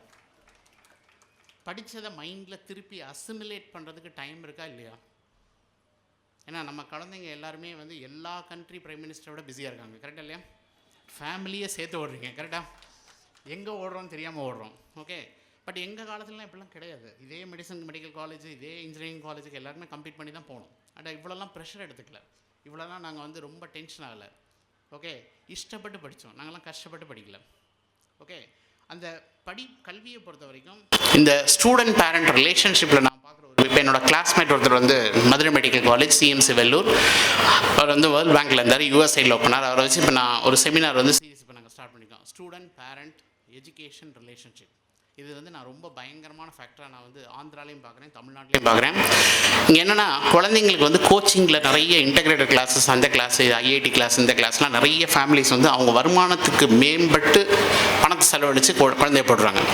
போட்டதுக்கப்புறம் குழந்தைக்கு மார்க் வரல அப்படின்னா அந்த குழந்தைய வந்து வீட்டில் அந்த ரிலேஷன்ஷிப்பே மாறிடுது. ஏன்னா பணத்தை வச்சு அந்த குழந்தைய பார்க்குறோம். கரெக்டாக இல்லையா? என் குழந்தை படிக்க மாட்டேங்கிறா, குழந்தைக்கு அதை விட ப்ரெஷர் இருக்குது. ஐயோ, எங்கள் அம்மா அப்பா இவ்வளோ இன்வெஸ்ட் பண்ணியிருக்காங்களே, நான் என்னால் படிக்க முடியாதா அப்படிங்கிற ஒரு பெரிய கேள்விக்குறி வருது. இந்த ப்ரெஷர் தேவையா அப்படின்னு கேட்டால் என்னை பொறுத்த வரைக்கும் தேவையே கிடையாது. நான் வந்து 12வது வரைக்கும் வீட்டில் தான் இருந்து படிக்க சொல்கிறேன். ஏன்னா அம்மா அப்பா வந்து எவ்வளோ கஷ்டப்படுறாங்கன்னு தெரியணும். கரெக்டாக? அம்மா அப்பாவோட உற்றார் உறவினர்கள் யாருன்னு தெரியணும், அப்பாவோட ஃப்ரெண்ட்ஸ் யாருன்னு தெரியணும், அம்மாவோட ஃப்ரெண்ட்ஸ் யாருன்னு தெரியணும். ஒரு கல்யாணத்துக்கு போனால் ஃப்ரீயாக போகணும். நீங்கள் எந்த ஒரு கல்யாணத்துக்கு போனால் இல்லை டெஸ்ட் இருக்குது, எக்ஸாம் இருக்குது, என் குழந்தைய கூட்டிகிட்டு வர முடியாது, நானும் வர முடியாது, எல்லா எக்ஸ்கியூஸும் சொல்கிறோம். கரெக்டாக இல்லையா? அப்போ வந்து அந்த ரிலேஷன்ஷிப் வந்து கம்ப்ளீட்டாக நம்ம வந்து இட் இஸ் கெட்டிங் ஈரோடட். அதாவது ஒரு காலத்தில் வந்து உங்களுக்கு அப்புறம் அந்த குழந்தைங்களுக்கு யார் சப்போர்ட் பண்ணுவாங்க? ஏதோ ஒரு விஷயம் ஃபினான்ஷியலாக இல்லை, அட்லீஸ்ட் ஒரு மனதளவில் இந்த குழந்தைய வந்து ஓகே இது நமக்கு தெரிஞ்ச குழந்தை, நம்ம இந்த குழந்தைக்கு ஹெல்ப் பண்ணணும் அப்படிங்கிற ஒரு அந்த பாண்டிங்க்கான ஒரு வாய்ப்பை வந்து நம்ம நழுவுறோம். கரெக்டாக இல்லையா? இப்போ நான் கோவிடில் பார்த்தேன், எங்கள் பேரண்ட்ஸ் நிறைய பேர் வந்து குழந்தை நல்லா ஆசைப்பட்றான்னு சொல்லிட்டு மெடிக்கல் சேரணும் அப்படின்னு சொல்லி வருமானத்துக்கு அப்பாற்பட்டு அந்த குழந்தைங்க மெடிக்கல் கிடைக்கணும், அப்பா கடன்லாம் வாங்கி கொடுத்துட்டு போயிட்டார். அன்ஃபார்ச்சுனேட்லி அப்பா கோவிடில் காணாமல் போயிட்டார். அந்த குடும்பம் கடனையும் கட்ட முடியல, இந்த கோர்ஸையும் படிக்க முடியல. ஓகே, அப்படி ஒரு கல்வி நமக்கு தேவையா? வருமானத்துக்கு மேலே உங்களால் செலவழிக்க முடியாத கல்விக்கு நீங்கள் செலவழிக்காதீங்க. ஓகே, யூஜி வந்து சாதாரண காலேஜில் கூட படுங்க, பிஜி காம்படிஷனே கிடையாது. இந்தியாவோட கிராஸ் என்ரோல்மெண்ட் ரேஷியோ அப்படின்னா என்னன்னா, 100 பேர் ப்ளஸ் டூ படிக்கிறேன்னா 28.4 தான் உயர்கல்விக்கே வராங்க. இதெல்லாம் ட்ராப் அவுட் ஆகிட்டாங்க ஆல் ஓவர் இந்தியா. தமிழ்நாடு நம்ம அதிகம் அப்படின்லாம் சொல்லலாம், பட் ஆல் ஓவர் இந்தியா 28.4 தான். அப்போ இது மற்ற நாடுகள், வளர்ந்த நாடுகளில் பார்த்தீங்கன்னா அது கிட்டத்தட்ட எல்லாமே 50%, 60% மேலே இருக்கும். இப்போ இந்த 28.4 தான் வந்து வருதுன்னா, அதுக்கப்புறம் உயர்கல்விக்கு போனீங்கன்னா அது சிங்கிள் டிஜிட்டில் தான் இருக்குது இந்தியா முழுவதும். அப்போ நீங்கள் ப்ளஸ் டூவில் உங்களுக்கு ஐஐடி கிடைக்கல அப்படின்னா ஒன்றும் கவலைப்படாதீங்க. காலேஜ் வந்தீங்கன்னா ஐஐடி இதை விட ஈஸியாக கிடைக்கும். ஓகே, அது 3 வருஷம் வெயிட் பண்ணலாமா? 3 வருஷம் ரிப்பீட் பண்ணுறாங்க. ரிப்பீட் படிக்கவே கூடாது. நான் எல்லாத்துக்கும் ஸ்ட்ராங்காக சொல்கிறேன். கூகுளில் போய் நீங்கள் வந்து ஐபிஎம் ரீப்ளேசஸ் ஹெச்ஆர் ப்ரொஃபஷனல்ஸ்னு போடுங்க. ஐபிஎம் கம்பெனி என்ன பண்ணாங்கன்னா 200 ஹெச்ஆர் தூக்கி விட்டு ஒரு ஏஏ ஏஜென்ட்டை போட்டாங்க. ஏஏ ஏஜென்ட் வந்து உங்கள் அப்ளிகேஷன் சிவிலாம் அதுதான் ப்ராசஸ் பண்ணிடுவேன். ஓகே, நீங்கள் வந்து 20-25 ப்ளஸ் டூ முடிக்கிறீங்க, 3 வருஷம் நீட்டுக்கு பிரேக் எடுக்கிறீங்க, அப்புறம் போய் ஒரு கோர்ஸ் ஜாயின் பண்ணுறீங்க, அப்புறம் நாளைக்கு வேலைக்கு அப்ளை பண்ணிங்கன்னா உங்களுக்கு எஜுகேஷனில் கண்டினியூட்டி கிடையாதுன்னு ஏஏ ஏஜென்ட் ரிஜெக்ட் பண்ணிட்டு போயிடுவார். கரெக்டாக? அப்போ ரிப்பீட் பண்ணலாமா? ஹலோ, இல்லை நம்ம இன்னும் ஒரு ஃபோர்ஸி பண்ணுறதே கிடையாது. நம்ம எதிர்காலங்கள் எப்படி மாறுது, அதாவது நம்ம வந்து மாற்றங்கள் எதில் பார்க்குறோம்னா சினிமாவில் பார்க்குறோம், சீரியலில் பார்க்குறோம், அதில் தான் பார்க்குறோம். கரெக்டாக இல்லையா? கல்வியில் முறைகள் எப்படி மாறுது அப்படிங்கிறத வந்து ஒரு ஃபோர்ஸி கூட பண்ணுறதில்ல. அதான் ரொம்ப மிக வருந்தத்தக்க விஷயமா நான் பார்க்குறேன். சரியா? அடுத்து வந்து இந்த ரிலேஷன்ஷிப் வந்து ரொம்ப ஹெல்த்தியாக இருக்கணும். அம்மா அப்பாக்கள் உறவுகள் வந்து கல்வியை தாண்டி அந்த குழந்தைக்கு வந்து ஃபஸ்ட்டு குருக்கள் வந்து நீங்கள் தான். அதனால் நீங்கள் வந்து நிறைய கான்ஃபிடென்ஸை வந்து இன்ஃப்யூஸ் பண்ணணும். நல்லா படிக்கிறப்பா, இன்னும் நல்லா படிப்பா, உலகளாவிய வாய்ப்புகள் இருக்குது, நம்ம நிறைய பார்க்கலாம், இது வந்து இது இல்லைன்னா என்னவா தட்டி கொடுத்து நீங்கள் அடுத்து கூட்டிகிட்டு போனதுக்கான பண்ணணும். அது இப்போ இன்றைக்கி நான் பார்க்குற மெஜாரிட்டி ஆஃப் த ஃபேமிலிஸ் என்ன நடக்குதுன்னா, மார்க் வரல, அவன் இதுதான் பண்ணுறான், அவன் படிக்கிறதே இல்லை, அப்படி இப்படின்னு சொல்லி எல்லாம் நம்ம வந்து குழந்தைய வந்து ப்ளேம் பண்ண ஆரம்பிக்கிறோம். சரியா? இந்த வயசு வந்து அவங்களுக்கு வந்து ப்ளேமிங்கான அதை ரிசீவ் பண்ணுற ஏஜ் கிடையாது. கரெக்டாக? ஏன்னா அவங்க ஹார்மோனல் இம்பேலன்சஸ் ஹெவியாக இருக்கும். பாயாக இருந்தாலும் கேர்ளாக இருந்தாலும் எமோஷனல் மூட் ஸ்விங்ஸ் வந்து ரொம்ப அதிகமாக இருக்கும். இதெல்லாம் புரிஞ்சு அந்த குழந்தைங்களை வந்து கைட் பண்ண வேண்டிய எல்லாமே நாமே வந்து ஹெல்ப் பண்ண வேண்டியவங்க. நம்ம அவங்களுக்கு வந்து அந்த இன்வெஸ்ட் பண்ணதுனால நம்ம அவங்கள வேறு மோடில் பார்க்க ஆரம்பிக்கிறோம், சப்கான்ஷியஸ்லி, நாட் கான்ஷியஸ்லி. கரெக்டாக? ஓகே, இதெல்லாம் நம்ம வந்து பார்க்குறோமா அப்படிங்கிறத வந்து பார்க்கணும். இன்னொன்று வந்து உயர்கல்வி தேர்ந்தெடுப்பது எப்படி. ஓகே, இந்த தேர்ந்தெடுப்பது அப்படின்னு வந்தாலே வந்து என்னை பொறுத்த வரைக்கும் நீங்கள் எதையுமே ஃபிக்ஸ் பண்ணாதீங்கன்னு சொல்கிறேன். ஏன்னா எனக்கு இது வேணும் அது வேணும்னு ஃபிக்ஸ் பண்ணிவிட்டு வாழ்க்கையில் எனக்கு இது கிடைக்கலன்னு பின்னாடி உட்காந்து நிறைய பேர் நீட்டுன்னு மெடிசன் வேணும், டாக்டர் ஆகணும் அப்படின்னு. சத்தியமாக இனிமேல் டாக்டர் ஆனீங்கன்னா அந்தளவுக்கு ஸ்கோப்லாம் கிடையாது. இனிமேல் நாங்கள் வியாதி வர்றதுக்கு முன்னாடியே பிடிச்சிருவோம். கரெக்டாக? இப்போ நீங்கள் வந்து அரவிந்த் ஐ ஹாஸ்பிட்டல் மதுரையில் வந்து கூகுள் வந்து கிட்டத்தட்ட 1 வருஷமாக லேப் செட் பண்ணி உங்கள் ரெட்டினா ஸ்கேனை வந்து அவங்க ஸ்கேன் பண்ணுறாங்க. இந்த ரெட்டினா ஸ்கேனை நான் ஸ்கேன் பண்ணால் 5 வருஷத்துக்கு முன்னாடி உங்களுக்கு ஹார்ட் அட்டாக் வருமா, ஸ்ட்ரோக் வருமான்னு சொல்லிடலாம். ஓகே, அதுமாதிரி இப்போ நீங்கள் வந்து கூகுளில் போய் டாப் 7 ஏ அப்ளிகேஷன் ஹெல்த் கேர்னு போட்டிங்கன்னா உங்கள் பேசிக்கலி ஏதாவது உங்கள் ஸ்கின்னில் ஒரு டிசீஸ் வந்துச்சுன்னா உடனே ஃபோட்டோ எடுத்து உள்ளே போட்டிங்கன்னா அது மில்லியன்ஸ் ஆஃப் ஸ்கின் டிசீஸில் கம்பேர் பண்ணி உங்கள் டிசீஸ் இந்த டிசீஸ் இதுக்கு நீங்கள் என்ன ட்ரீட்மெண்ட் பண்ண எல்லாமே கொடுத்துரும். அப்போ மெடிக்கல் டாக்டருக்கு வேலை கிடைக்குமா? ஹலோ, நிறைய டிபார்ட்மெண்ட் காணாமல் போகுது. ஓகே, ஆனால் நீங்கள் எம்பிபிஎஸ் படிக்கணும், டாக்டர் படிக்கணும், படிங்க. மெரிட்டில் வந்தால் தாராளமாக படிங்க, ஃப்ரீயாக சீட் வந்தால் படிங்க. காசு கொடுத்தெல்லாம் படிக்கவே படிக்காதீங்க. ஓகே, அந்த காசுக்கு நீங்கள் குடும்பத்தோடு நீங்கள் வந்து சிங்கப்பூருக்கு 10 தடவை கூட போய்ட்டு வரலாம். கரெக்டாக? அதெல்லாம் நம்ம பண்ணுறதுக்கு ரெடியாக இல்லை. நம்ம அந்த காசு எடுத்து நம்ம கூட வெளிநாடு போக மாட்டோம். ஓகே, ஆனால் லாட்ரியில் போடுற மாதிரி கிடைக்காதுன்னு தெரிஞ்சால் கூட அதில் போடுறதுக்கு நம்ம தான் ஃபஸ்ட்டில் இருப்போம். ஓகே, நான் பணம் கொடுத்து படிக்கிறது யாருக்குமே நான் ரொம்ப முடியல. ஏன்னா பணம் கொடுத்து படிக்க சொன்னீங்கன்னா குழந்தைக்கு வந்து எப்போ விழுந்தாலும் யாராவது பணம் கொடுப்பாங்கன்னு நம்ம ஒரு தவறான லெசன் கூட்டிகிட்டு வரோம் சொல்லணும். கரெக்டாக இல்லையா? ஆனால் விழுதுறது நல்லது, எந்திரிச்சு ஓட கற்றுக்கோன்னு சொல்லிக் கொடுங்க. ஃபெயில் ஆனால் அதனால் வந்து நீ ஃபெயிலியர் ஆச்சு, லைஃபே முடிஞ்சதெல்லாம் கிடையாது. இதுக்கப்புறம் எனாமஸ் வாய்ப்புகள் இருக்குது. ஒவ்வொரு ஃபெயிலியரும் அடுத்த சக்ஸஸ்க்கு ஸ்டெப்பிங் ஸ்டோன். கரெக்டாக இல்லையா? ஆனால் அந்த ஃபெயிலியராக பார்க்கக்கூடாது, இது ஒரு எக்ஸ்பீரியன்ஸாக பார்க்கணும். அடுத்து வந்து எப்போ இருந்து நான் வந்து உயர்கல்விக்கு பிளான் பண்ண ஆரம்பிக்கணும் அப்படின்னா, என்னை பொறுத்த வரைக்கும் 10வது மதிப்பெண்கள் மிக மிக முக்கியமானது. நான் வெளிநாட்டுக்கு அப்ளை பண்ணாலும், இந்தியாவில் நான் ஐஏஎம்மில் போய் படிக்கணும்னாலும் 10வதுல எவ்வளோ மார்க் வாங்கிருக்கீங்க, 12வதுல என்ன மார்க் வாங்கிங்க, காலேஜில் என்ன மார்க் வாங்கிங்க, இந்த consistency score is very very important. Okay, இன்னொன்று வந்து நீங்கள் நினைக்கிற மாதிரி இதெல்லாம் ஐஐடி தான் வந்து கோர்ஸ் வந்து வெளியே போர்ஷனை தாண்டி நிறைய கேட்பாங்க, அதுக்கெல்லாம் ஸ்பெஷலாக படிக்கணும், அதெல்லாம் ஒன்றும் கிடையாது. I am part of the committees. இந்த கமிட்டி என்னென்னா எதுவுமே உங்கள் போர்ட் சிலபஸை தாண்டி கேட்கவே மாட்டாங்க. இந்தியாவில் மொத்தம் 55 போர்ட்ஸ் இருக்குது, ஓப்பன் ஸ்கூலிங்கோடு சேர்த்து 65 போர்டு இருக்குது. இந்த 65 போர்டும் ஒரே சப்ஜெக்ட் தான் 11th and 12th சொல்லி தருவாங்க. இப்போ தமிழ்நாட்டில் +1 +2 இருக்குது. இப்போ நீங்கள் நீங்கள் ஆந்திரா, மகாராஷ்டிரா இங்கெல்லாம் போனீங்கன்னா ஜூனியர் காலேஜ் இருக்கும். அங்கே PU1 PU2ன்னு சொல்லுவாங்க. நம்ம 11th படிக்க தான் அவன் 12th படிப்பான். அவன் 12th படிக்க தான் நம்ம 11th படிப்போம். அதில் 50% 11th கேட்பாங்க, 50% 12th கேட்பாங்க. அதனால் 11th நல்லா படிக்கணும், 12th நல்லா படிக்கணும். சரியா? ஆல் இண்டியா பொறுத்த வரைக்கும். பட் ஆல் இண்டியா வந்து நீங்கள் ரொம்ப பயப்படுற அளவுக்கு போர்டெல்லாம் தாண்டி கேட்டிருந்தா இது வரைக்கும் இத்தனை வருஷத்தில் ஏதாவது ஒரு கொஸ்டின் 4 மார்க் போர்டை தாண்டி கேட்டு அந்த 4 மார்க்னால யாருக்கும் IIT கிடைக்கல, நீட் கிடைக்கல, எத்தனையோ பேரண்ட்ஸ் சுப்ரீம் கோர்ட் வரைக்கும் கேஸ் போட்டிருப்பாங்க. கரெக்டாக? இது வரைக்கும் அப்படி ஒரு கேஸ் எதுவுமே வரலைன்னா எதுவுமே உங்கள் புக்கை தாண்டி வர்றதில்லை. நீங்கள் புக்கை முழுமையாக படிக்கிறதில்ல. எந்த ஸ்கூல்லையாவது ஸ்டூடெண்ட்ஸ் ஃபஸ்ட் பேஜ்லேருந்து லாஸ்ட் பேஜ் வரைக்கும் தரவாக படிக்கிறீங்களா? ஹலோ? நாங்கள்லாம் ஃபுல்லாக படித்தா தான் எங்களுக்கு சென்டம் கிடைக்கும். கரெக்டாக? இன்றைக்கெலாம் நீங்கள் வந்து கொஸ்டின்காக தான் படிக்கிறீங்க, ஸ்கிப் பண்ணி படிக்கிறீங்க. கரெக்டாக? நீங்கள் எதெல்லாம் ஸ்கிப் பண்ணுறீங்களோ அதான் ஆல் இண்டியா எக்ஸாமில் கேள்வி கேட்குறாங்க. கரெக்டாக? ஓகே, ஏன்னா ஆல்ரெடி CBSE உங்கள் போர்ஷனில் 70%, 30% அவங்க ஸ்கிப் பண்ணிட்டாங்க. ஓகே, டெலீட் பண்ணிட்டாங்க. நான் சொன்ன மாதிரி இந்த டைஜஷன் அப்சார்ப்ஷன்லாம் தூக்கி விட்டாங்க. கரெக்டாக? அவங்க ஒரு 30% டெலீட் பண்ணிட்டாங்க. மீதி இருக்கிற 70%ல் உங்கள் டீச்சர் ஒரு 30% ஸ்கிப் பண்ணிவிடுவாங்க. மீதி ஒரு 40% படிச்சு நமக்கு IIT கிடைக்குமா, நீட் கிடைக்குமா? பட் இதுக்கு தானே நம்ம ஆசைப்படுறோம். கிடைக்காதுன்னு தெரிஞ்சால் கூட நம்ம அதில் இன்வெஸ்ட் பண்ணுறதுக்கு ரெடியாக இருக்கும். ஓகே, ஆனால் என்னையை பொறுத்த வரைக்கும் first page to last page கரெக்டாக ஃபுல்லாக படிக்கணும், புரிஞ்சு படிக்கணும். ஏன்னா IITலாம் வந்து கொஸ்டின்ஸ் வந்து எனக்கு இந்த வருஷம் ஒரு கிளாசிக் எக்ஸாம்பிள். ஒரு பையன் வந்து அவங்க அம்மா வந்து வடபழனியில் டெய்லர். ஓகே, அந்த பையன் 5 லட்சம் ரேங்க் JEE மெயினில், ஆனால் அட்வான்ஸ் கிளியர் பண்ணிட்டான். நீங்கள் சொல்லுவீங்க 5 லட்சத்துக்குலாம் கிடைக்காது அப்படின்னு சொல்லுவீங்க. பட் அவனுக்கு ஒரு திறமை இருந்து அதை கிளியர் பண்ணிட்டான். அப்போ நான் அவனை தூக்கி இப்போ நான் IIT தான்பாத்தில் போட்டிருக்கேன். ஓகே, அதனால் 5 லட்சம் ரேங்க் வாங்கினா தான்பாத் கிடைக்காது, JEE மெயினில் வாங்கியிருக்கான், IIT கிடைக்காதுலாம் சொன்னால் ஒத்துக்கவே முடியாது. ஏன்னா அவங்க எப்படி படிக்கிறாங்க, எப்படி ஞாபகப்படுத்துகிறாங்கிறது எந்த மெஷர்மெண்ட்டுமே கிடையாது. கரெக்டாக? இது சைன் கவர் தான். ஒரு எக்ஸாம் நல்லா பண்ணுவோம், இன்னொரு எக்ஸாம் கம்மியாகும், இன்னொரு தடவை அப்படி டாப்பில் போகும். அதனால் எல்லாத்தையும் எழுதிட்டு வாங்கினதுக்கப்புறம் நான் ரிஜெக்ட் பண்ணுங்கன்னு சொல்கிறேன். ஆனால் முதல்ல டிசைட் பண்ணி நீங்கள் மற்ற எல்லாத்தையும் ரிஜெக்ட் பண்ணுறீங்க. மொத்தமாக எழுதி வாங்கிட்டு ரிஜெக்ட் பண்ணலாமா? நீங்கள் அதெல்லாம் பண்ண மாட்டீங்க. நாங்கள் என்ன சொன்னாலும் ஏன்னா தமிழ்நாட்டு மக்கள் மனதை மாற்றுறதுங்கிறது வந்து மேடமும் சொன்னாங்க. அது எப்படின்னா ரொம்ப கஷ்டம். ஏன்னா 1 கிலோ சர்ஃப் எடுத்து 1 கிலோ ஏரியல் எடுத்து ரெண்டையும் மிக்ஸ் பண்ணி உள்ளே போட்டு எடுத்து அழுக்கு போகாதுன்னு தெரிஞ்சால் கூட நம்ம சர்ஃபும் ஏரியலும் வாங்குற கேட்டகரி. கரெக்டாக இல்லையா? இதை தாண்டி யோசிக்கிறதுக்கு எனாமஸ் மென்டல் ஸ்ட்ரென்த் வேணும். ஓகே, இந்த மென்டல் ஸ்ட்ரென்த்தை நீங்கள் எப்படி கொண்டு வரீங்க, எந்த மாதிரி நீங்கள் இது பண்ணுறீங்க அப்படிங்கிறது தான் அது சேஞ்ச் பண்ணுறது ரொம்ப கஷ்டம். ஏன்னா நானே வந்து நிறைய பேரண்ட்டை சொல்கிறேன், இந்த எக்ஸாம் அப்ளை பண்ணுங்கன்னு சொல்கிறேன். நான் ஒரு வருஷத்துக்கு 2.5 லட்சம் பேருக்கு சொல்கிறேன். பட் எனக்கு தெரிஞ்சு தமிழ்நாட்டில் இந்தியா முழுவதும் அப்ளை பண்ணுறது நான் இவ்வளோ சொல்லியும் 15,000 பேர் தான் அப்ளை பண்ணுறாங்க. ஓகே, அப்போ இங்கே யாரோட காம்படிஷன்னா விஷயம் தெரிஞ்சு அப்ளிகேஷன் போடுறதோட தான் காம்படிஷன். கரெக்டாக இல்லையா?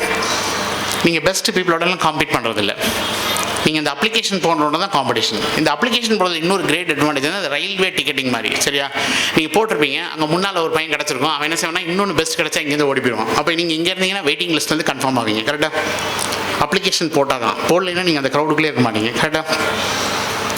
எனக்குலாம் வந்து லாஸ்ட் இயர் வந்து JEE மெயின் வந்து நாங்கள் 10.45 lakhsக்கு ஓப்பன் கேட்டகரிக்கு we are getting best admission இந்தியாவிலே ரெப்யூட்டட் காலேஜில். ஓகே, அப்படின்னா யாரும் அப்ளிகேஷன் போடுறதில்ல. ஓகே, ஆனால் அந்த அப்ளிகேஷன் போடுறவங்க தான் காம்படிஷன். ஆனால் UG விட்டிங்கன்னா PGயில் எனாமஸ் ஆப்ஷன் இருக்குது. வாழ்க்கையில் எனக்கு கல்வியில் படிக்கிறதுக்கு வாய்ப்புகளே இல்லை அப்படின்னு சொல்லி இன்னொன்று வந்து நான் இந்த எங்கள் மேடம், அவங்க லைப்ரரி மேடம் இருக்காங்க, நான் சென்னை லைப்ரரியில் அவங்க காஞ்சனா மேடம்னு ஒருத்தங்க இருக்காங்க. இந்த UPSC படிக்கிறவங்க இந்த இதெல்லாம் படிக்கிறவங்கள நாங்கள்லாம் கூப்பிட்டு ஃப்ரீயாக செமினார் எடுக்கணும் கூட வர்றதில்லை. கரெக்டாக? ஏன்னா அவங்களுக்கு இதை விட பெஸ்ட்டு டேலண்ட் இருக்குது, அவங்க உட்காந்து இங்கே வேஸ்ட் பண்ணிருக்காங்க.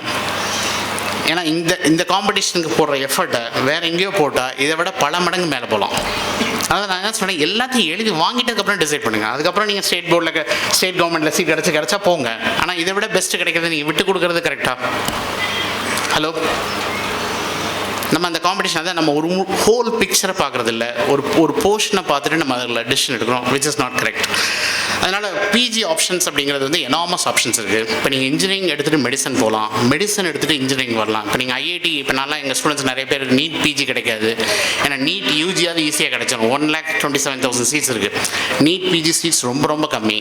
அதெல்லாம் கிடைக்கலன்னா நேராக கொண்டு போய் நான் IIT கரக்பூரில் போடுறேன். அவன் 3 வருஷத்தில் master in medical science technology வந்து முடிச்சுட்டு ஸ்டான்லி MMCலேருந்து பசங்க வந்து 50 லட்ச ரூபா சம்பாதிக்கிறாங்க. இதை நான் டாக்டர் ஆகி நான் PG முடிச்சு அதுக்கப்புறம் நான் வந்து ஸ்டார்ட் பண்ணி அந்த அமௌண்ட்டை பார்க்குறதுலாம் ரொம்ப கஷ்டமாயிடும். கரெக்டாக? இப்போ எனக்குலாம் தெரிஞ்சு எங்கள் ஸ்டூடெண்ட்ஸ்லாம் ஆக்சுவலி நான் வந்து 23 வருஷம் எங்கள் ஸ்டூடெண்ட்ஸ் வந்து நாங்கள் நிறைய கற்றுக்குறோம். ஏன்னா ஒவ்வொரு ஸ்டூடெண்ட்டும் யூனிக். இப்போ எனக்கு ஒரு மதுரையில் ஒரு பையன் இருக்கான், அவன் வந்து பேசிக்கலி வந்து IIT கவுஹாத்தியில் போட்டோம். அவன் வந்து ஒரு 4 வருஷம் போய் கம்பெனி எக்ஸ்பீரியன்ஸ் ஆகிட்டு அவன் ஒரு கம்பெனி 2 யூஎஸ் கம்பெனிக்கு ஒர்க் பண்ணுறான். இந்த கம்பெனிகிட்ட போவான், சார் இந்த மாதம் என்ன வேலைன்னு கொடுப்பான். அந்த கம்பெனிட்ட சொல்கிறான் நான் 2 கம்பெனிக்கு வேலை பார்க்குறேன், அவங்க ஓகேன்ட்டாங்க. அவன்கிட்ட போய் கொடுப்பான், வேலை கொடுப்பாங்க, அவன் 1 வீக்கில் முடிச்சிடுவான். இந்த கம்பெனிகிட்ட போவான், அவன்கிட்ட கேட்பான், 1 வீக்கில் முடிச்சிடுவான். 2 கம்பெனி அவனுக்கு வந்து 75 லட்ச ரூபா கொடுக்குறாங்க. Sitting at Madurai 1.5 crore per year அப்படின்னா 15 நாள் வேலை பார்த்து மீதி 15 நாள் ஜாலியாக இருக்கானா? அது நல்ல வேலையே இல்லையா? எனக்கு இன்ஃபோசிஸ் டிசிஎஸில் தான் வேலை வேணும், நான் வேறு எங்கேயும் வேலை பார்க்க மாட்டேன், அதனால் என் திறமையும் வளர்த்துக்க மாட்டேன், இல்லை நான் அந்த காம்படிட்டிவ் எக்ஸாமினேஷன் தான் படிச்சுட்டு இருப்பேன் அப்படின்னா you are missing the boat. கரெக்டாக? வாய்ப்புகளை நீங்கள் வந்து அருகாமையிலேருந்து நழுவ விடுறீங்க. இப்போ நான் வந்து கோயம்புத்தூரில் வந்து அரவிந்த் ஐ ஹாஸ்பிட்டலோடு சேர்ந்து லைகோஸ் பேசிக் அது வந்து லைன்ஸ் அரவிந்த் அந்த ஹாஸ்பிட்டலோடு சேர்ந்து ஸ்டான்ஃபோர்ட் யூனிவர்சிட்டி இன்டர்ன்ஷிப் கேட்குறாங்க. 8 வீக்ஸ் இன்டர்ன்ஷிப். 8 வீக்ஸ் இன்டர்ன்ஷிப்க்கு எவ்வளோ வந்து நீங்கள் சார்ஜஸ் கொடுப்பாங்க? கோயம்புத்தூரில் தமிழ் தெரிஞ்சால் போதும், எவ்வளோ கிடைக்கும்னு நினைக்கிறீங்க? கூகுளில் போய் போட்டிங்கன்னா தெரியும். லைகோ ஸ்டான்ஃபோர்ட் இன்டர்ன்ஷிப் போட்டிங்கன்னா வரும். எவ்வளோ கிடைக்கும்? 8 வாரத்துக்கு $7,000 தராங்க.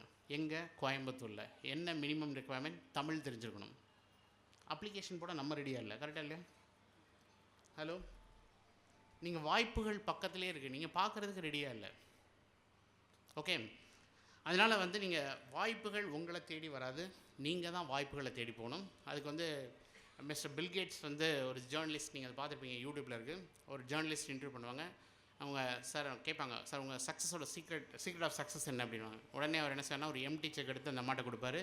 எவ்வளோ பணம் வேணாலும் எழுதிக்கங்க, நீங்கள் எடுத்துக்கங்க அப்படின்வார். அந்த அம்மா இல்லை பணம்லாம் வேண்டாம் சார், உங்கள் இன்டர்வியூ தான் வேணும், ஆர் யூ ஷுவர்னு கேட்பார். எஸ்ன்னு சொல்லுவாங்க. உடனே செக்கை வாங்கிட்டு சொல்லுவார், நீங்கள் ஒரு நல்ல ஆப்பர்ச்சுனிட்டி, நல்ல சந்தர்ப்பத்தை நழுவ விட்டுட்டீங்க, இதில் எவ்வளோ எழுதியிருந்தாலும் நீங்கள் will be the richest person இந்த மீடியா ஹவுஸ், இதை நீங்கள் வேணான்னு சொன்னதுனால நீங்கள் சக்ஸஸ்ஃபுல்லாக இல்லை, இதை நான் வேணும்னு சொன்னதுனால நான் சக்ஸஸ்ஃபுல்லாக இருக்கேன்னாரு. கரெக்டாக தப்பா? ஆனால் வாய்ப்புகள் உங்களை தேடி வரும்போது அந்த வாய்ப்புகளோட த்ரெட் வந்து சிறுசாக இருக்கும், உங்களுக்கு தெரியாது. ஓகே, இது உங்கள் அம்மா அப்பா லைஃப்பில் எக்ஸ்பீரியன்ஸ் பண்ணியிருப்பாங்க, நீங்கள் ஸ்டூடெண்ட்ஸாக மிஸ் பண்ணியிருப்பீங்க.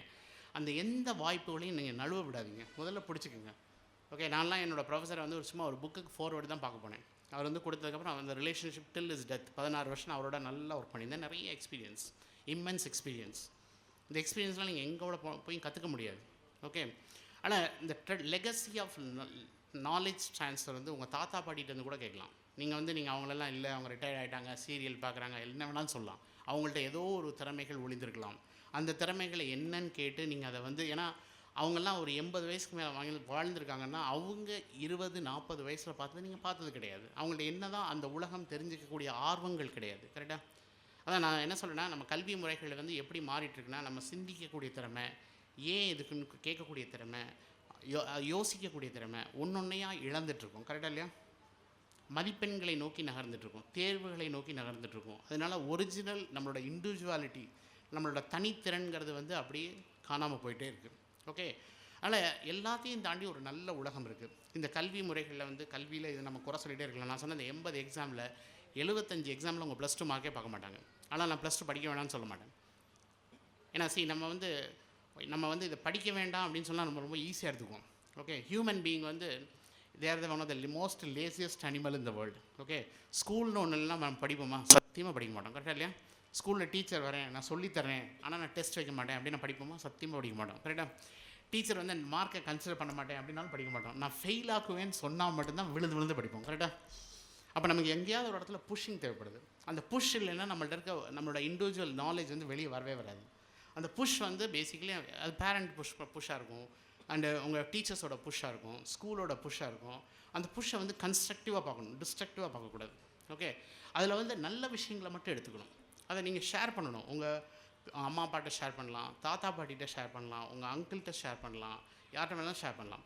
பட் என்னங்கிறது வந்து அது ரைட்டாக சரியா? ஏன்னா இன்றைக்கி வந்து இந்த ஹியூமன் கம்யூனிகேஷனே கொஞ்சம் கொஞ்சமாக குறைஞ்சிட்டு வருது. கரெக்டாக? இந்த ஹியூமன் கம்யூனிகேஷன் குறைய நம்ம வந்து நீங்கள் இன்னும் கொஞ்ச நாள் கழித்து நீங்கள் தனியாக ஒரு ஐலண்டில் நீங்கள் மட்டும் தான் நிற்பீங்க, மற்ற யாரும் உங்களுக்கு ஹெல்ப் பண்ண கூட மாட்டாங்க. ஏன்னா நீங்கள் இப்போல்லாம் வந்து நீங்கள் கூகுள் மேப்பை தான் நம்புறீங்க. கரெக்டாக இல்லையா? நாங்கள்லாம் லோக்கல் ஆட்டோக்காரை தான் நம்புவோம். கரெக்டாக? சார் எங்கே சார் இது எங்கே இருக்குன்னு கேட்டால் அவர் கரெக்டாக சொல்லுவார். ஆனால் மேப் கரெக்டாக காமிக்காது. ஓகே, அதனால் வந்து நான் என்ன சொல்கிறேன்னா, டெக்னாலஜி வந்து நீங்கள் வந்து எப்போ யூஸ் பண்ணணுமோ அப்போ யூஸ் பண்ணிக்கலாம். அது அட் வாட் காஸ்ட் அப்படின்றது. ஏன்னா இந்த ஹாலில் இருக்க எல்லாருக்கும் தெரியும், இந்த மொபைல்னு ஒன்று கண்டுபிடிக்கிறதுக்கு முன்னாடி எங்கள் தலையில் 50 லேண்ட்லைன் நம்பர் இருந்தது. கரெக்டாக இல்லையா? என்றைக்கு இதை கண்டுபிடிச்சாங்களோ குளோபல் மெமரி டெலிட். கரெக்டாக? ஓகே, ஆனால் மெமரியை வந்து நம்ம கொஞ்சம் கொஞ்சமாக லூஸ் பண்ணிகிட்ருக்கோம். One of the best instrument உங்கள்கிட்ட இருக்கிறது வந்து உங்களோட பேசிக்லி வந்து நாலேஜ், விஸ்டம் எல்லாமே வந்து நீங்கள் உங்கள் மெமரியில் எனாமஸ் இன்ஃபர்மேஷன் நீங்கள் ஸ்டோர் பண்ணலாம். என்ன கோர்ஸ் படித்தாலும் வாழ்க்கையில் வந்து வாய்ப்புகள் இருக்குது. இப்போ எனக்குலாம் என்னோடய ப்ரொஃபஸரோட ஒரு சன் ஒருத்தர் இருக்கார், நிறைய ப்ரொஃபஸர்ஸ் இருக்காங்க. எல்லாருமே வந்து இப்போ வந்து அவங்க பேசிக்கலி வந்து ஈஜிப்டில் வந்து உங்களுக்கு வந்து பிரமிடை பற்றி ரிசர்ச் பண்ணுறதுக்கு ஆள் கிடையாது. ஏன்னா எல்லோரும் கம்ப்யூட்டர் சயின்ஸ் நோக்கி போயிட்டுருக்கீங்க, கரெக்டாக இல்லையா? அண்டார்டிகாவில் கிளேசியர் ரிசர்ச் பண்ணுறதுக்கு ஆள் கிடையாது. ஏன்னா சி லெவல் எப்படி ரைஸ் ஆகுறதுக்கு பார்த்து அதெல்லாம் நீங்கள் படிக்க இன்ட்ரெஸ்ட்டே காமிக்கிறேன்.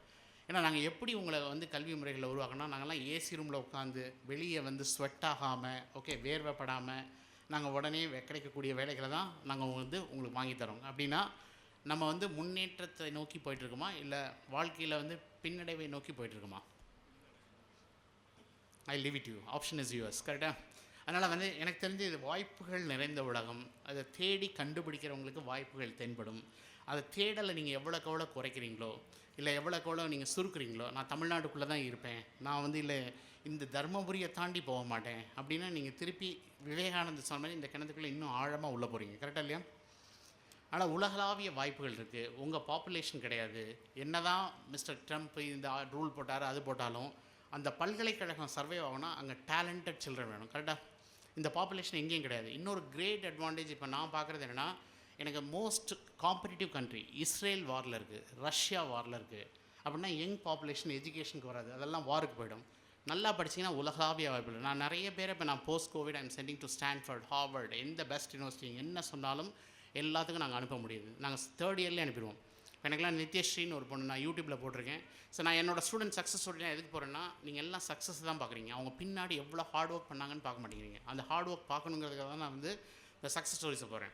நித்யா வந்து எனக்கு வந்து யூஎஸில் படித்தவங்க, 7 to 10, 11 to 12 எங்கள்கிட்ட வந்து என்கேஜ்மெண்ட். நான் எல்லாத்தையும் படித்து எழுதணும், நல்ல நீட் ஆஸ்பிரண்ட், மார்க் வரல.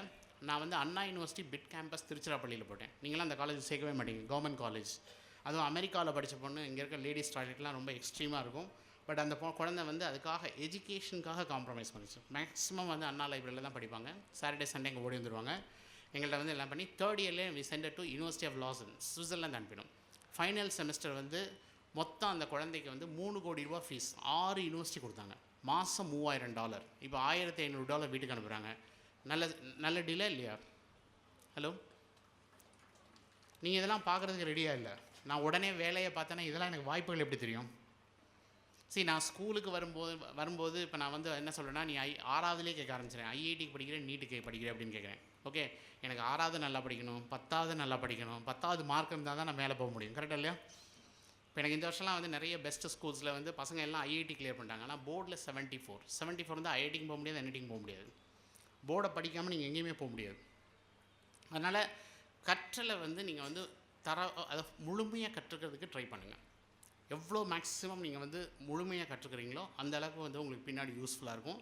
இல்லை இதில் வந்து ஷார்ட்கட் கண்டுபிடிக்கலாம், இது இப்படி பண்ணலாம் அப்படின்னா நீங்கள் தான் ஃபெயிலியரை பார்ப்பீங்க. ஓகே, அதனால் ஷார்ட்கட்டுக்கு வந்து போகாதீங்க, முழுமையாக படிக்கிறதுக்கு பாருங்கள். முழுமையான தகவல்கள் வந்து நீங்கள் தகவல்கள் வந்து வாய்ப்புகள் நிறைந்த உலகத்தில் வாய்ப்புகளை நம்ம எப்படி ஆக்கப்பூர்வமாக நமக்கு யூஸ் பண்ணலான்னு பாருங்கள். எவ்வளோக்குள்ள நான் எல்லாத்தையும் சொல்லுவேன், இந்த half glass full, half glass எம்டின்னு ஒரு தேரி இருக்குது, கரெக்டாக இல்லையா? இப்போ நீங்கள் வந்து எவ்வளோக்கு எவ்வளோ இதில் வாய்ப்புகள் இல்லைன்னு சொல்கிறீங்களோ அதுக்கு ஈக்குவல் அமௌண்ட் ஆஃப் வாய்ப்புகள் வந்து அந்த பக்கம் இருக்குது. அந்த வாய்ப்புகளை நீங்கள் பார்க்குறதுக்கு நீங்கள் ரெடியாக இல்லை. ஏன்னா எல்லாம் உலகமே வாய்ப்புகள் இல்லைன்னு சொல்லிச்சு, அதனால் நமக்கு எப்படி வாய்ப்புகள் இருக்கும் அப்படிங்கிற மாதிரி நீங்கள் பார்க்கும்போது இந்த வாய்ப்புகளை நம்ம நழுவ விடுறோம். அதனால் வந்து உலகளாவிய வாய்ப்புகள் இருக்குது. இதை வந்து உங்கள் பாரதி அவர்கள் சொன்ன மாதிரி திரைக்கடல் ஓடியும் திரவியம் தேடுங்கிற மாதிரி நீங்கள் நிறைய தேடலை வந்து நீங்கள் விரிவுபடுத்தணும், ஆழப்படுத்தணும். அப்போ தான் வைரங்கள் தென்படும். தேடவே இல்லைன்னா நம்ம ஊரில் நல்ல மண் கிடைக்கும், அதை எடுத்து நம்ம சாட்டிஸ்ஃபை ஆகிக்கலாம், கரெக்டாக இல்லையா? ஸோ அதனால் வந்து இந்த குழந்தைங்களை வந்து மெயினாக வந்து கல்வியில் வந்து நம்ம வந்து ஆக்கப்பூர்வமான சிந்தனைகளை கூட்டிகிட்டு வரணும். Family time is very very important. Family bonding is very very important. Family relationship is very very important. உற்றார் உறவினர்கள், அப்பாவோட நண்பர்கள், அம்மாவோட நண்பர்கள்லாம் குழந்தைகளுக்கு தெரியணும். அடுத்த உலகத்தில் வந்து டிபெண்டன்சிங்கிறது வந்து இனிமேல் குறைய போகுது, ஹியூமன் கம்யூனிகேஷனுங்கிறது குறைய போகுது. அதனால் இந்த குழந்தைங்க வந்து கம்பீட் பண்ண போகிறது வந்து மனிதர்களோட கம்பீட் பண்ண போகிறது இல்லை. இப்போ நீங்கள் எலன் மஸ்க் வந்து நீங்கள் யூடியூப்பில் போய் போட்டிங்கன்னா கேட் கேர்ள்னு ஒரு ரோபோ கொண்டு வந்திருக்காரு. அந்த கேட் கேர்ள் ரோபோ வந்து ப்ரெக்னன்சி ஈவன் ஐவிஎஃப் நான் வெளியே கொடுத்து பண்ணுற மாதிரி 10 லட்சம் குழந்தைகள் நான் உருவாக்க முடியும், கரெக்டாக? என்னோட கவலையெல்லாம் என்னென்னா, அந்த 10 லட்சம் குழந்தைங்களை உருவாக்கி 5 வயசு குழந்தைக்கு 20 வயசு டேலண்ட் ஐக்யூவை நான் இன்சர்ட் பண்ண முடியும், பண்ணி கொடுத்து அவங்களெல்லாம் உங்களுக்கு காம்படிஷன் இறக்குனா வேர்ல்டு நல்லா இருக்குமா? நல்லா கதை. நீங்கள் கேட் கேர்ள் வீடியோ பார்த்து ரொம்ப சந்தோஷப்படுறீங்க, ஆனால் உள்ளே என்ன உங்களுக்கு தெரிய மாட்டேங்குதுன்னா, அந்த கேட் கேர்ளுக்கு நான் பிரெயின்லேயே நான் வந்து ஈக்யூ அட்ஜஸ்ட் பண்ண முடியும். அப்போ பண்ணி இறக்கி உங்களுக்கு காம்படிஷன் எப்படின்னா வேர்ல்டில் கிடைக்குமா, வேலை கிடைக்குமா கிடைக்காதோ? ஹலோ, நீங்கள்லாம் வாட்ஸ்அப் யூனிவர்சிட்டி பார்த்து பிரெயின்ங்கிற பியூட்டிஃபுல் கார்டனை குப்பையாக்கிட்டு இருக்கீங்க. கரெக்டாக தப்பா? ஹலோ, அதான் நான் சொல்கிறேன், நீங்கள் பார்க்க வேண்டிய நல்ல விஷயங்கள் எவ்வளவோ இருக்குது, ஆனால் நீங்கள் பார்க்கக்கூடாத விஷயங்கள் நீங்கள் மெஜாரிட்டியாக பார்த்து உங்கள் பிரெயின்ங்கிற பியூட்டிஃபுல் கார்டனை டஸ்ட்பின் ஆக்கிட்டு இருக்கீங்க. ஓகே, அதனால் வந்து வாய்ப்புகள் நிறைந்த உலகம். அதனால் உலகத்தில் எங்கே போனாலும் வாய்ப்புகள் இருக்குது, எல்லா துறைகள்லேயும் வாய்ப்பு இருக்குது. இந்த துறை தான் பெஸ்ட்டு, அந்த துறை தான் பெஸ்ட்டு அப்படின்லாம் ஒன்றும் கிடையாது. இது வந்து விளம்பரங்கள் அந்த உங்களுக்கு வந்து அதான் இப்போ MIT அப்படிங்கிற வேர்ல்ட்லேயே பெஸ்ட் யூனிவர்சிட்டிஸ் வந்து and department of constructive communications அப்படின்னு சொல்லிட்டு ஒரு ப்ரொஃபஸர் டெப்ராய் அப்படின்னு ஒருத்தர் ஆரம்பிச்சிருக்காரு. அப்படின்னா என்னென்னா, இந்த சோஷியல் மீடியாவில் எவ்வளோ தவறான தகவல்களை நாங்கள் சரியாக தள்ளுறோம், அந்த தவறான தகவலை எப்படி ஃபில்டர் பண்ணணும். அவர் 15 வருஷமாக அந்த சோஷியல் மீடியாவில் ரிசர்ச் பண்ணிகிட்ருக்காரு. இப்படி ஒரு ஃபீல்டு இருக்குன்னு நம்ம கேள்விப்பட்டிருக்கோமா? இப்போ இந்த மாதிரி ஒரு ஃபீல்டு இருக்குன்னா, அந்த ப்ரொஃபஸர் பண்ணுற ஏரியாவில் எனக்கு இன்ட்ரெஸ்ட் இருந்துச்சுன்னா, நான் அந்த ப்ரொஃபஸரை போய் இதில் ஒரு பாதி டொமைன் நாலேஜ் எடுத்து, அதாவது அவருக்கு வந்து ஒரு 80 to 100 தெரியுதுன்னா, நான் ஒரு 20 to 30 படித்தாலே அவரை கதவை தட்டினா திறந்துடுவார். ஒன்றுமே தெரியாதவங்கள அவர் திறக்கிறதுக்கு ரெடியாக இல்லை. கரெக்டாக? ஆனால் அந்த ப்ரொஃபஸரை தட்டுறதுக்கு நீங்கள் ரெடியாக இல்லை. ஓகே, ஆனால் வாய்ப்புகள் நிறைந்த உலகத்தில் நீங்கள் இந்த மாதிரி ஒரு வாய்ப்புகள் எந்த ஜென்ரேஷனுக்கும் கிடைச்சதில்லை. நான் இன்னொன்று, பாப்புலேஷன் இஸ் அனதர் அட்வான்டேஜ். எல்லாமே நமக்கு கிரேட் அட்வான்டேஜ் எல்லாமே கரெக்டாக இருக்கும்போது நம்ம கரெக்டாக அதுக்கு ஆப்போசிட்டில் பார்த்துட்ருக்கோம். கரெக்டாக? ஆனால் வந்து உங்கள் எதிர்காலம் உங்கள் கையில் தான் இருக்குது. இது வந்து யாரையும் நம்பி தொலைக்காதீங்க. உங்களை தேடலை வந்து விரிவுபடுத்துங்க. அதை உங்கள் தேடலுங்கிறது அகத்துலேயும் இருக்கணும், புறத்துலேயும் இருக்கணும். கரெக்டாக? இன்சைட் அண்ட் அவுட் சைடு இருக்கணும். அப்போ தான் எது எனக்கு பிடிக்குதுங்கிறது வந்து எது எனக்கு பிடிக்கும் அப்படின்னா, எந்த ஒரு விஷயத்தை நான் பண்ணுறனோ அதில் எனக்கு நேரம் போகிறதே தெரியாமல் நான் எவ்வளோ அதில் வந்து உள்ளே போயிட்டுருக்கணும், அதுதான் உங்களுக்கு மிக பிடித்தமான விஷயம். கரெக்டாக? இல்லைனா மற்றவங்களுக்கு அது பிடிச்சதாக இருக்கலாம், சரியா? அது உங்களுக்கு பிடிச்சதாக இருக்கணும் அவசியம் கிடையாது.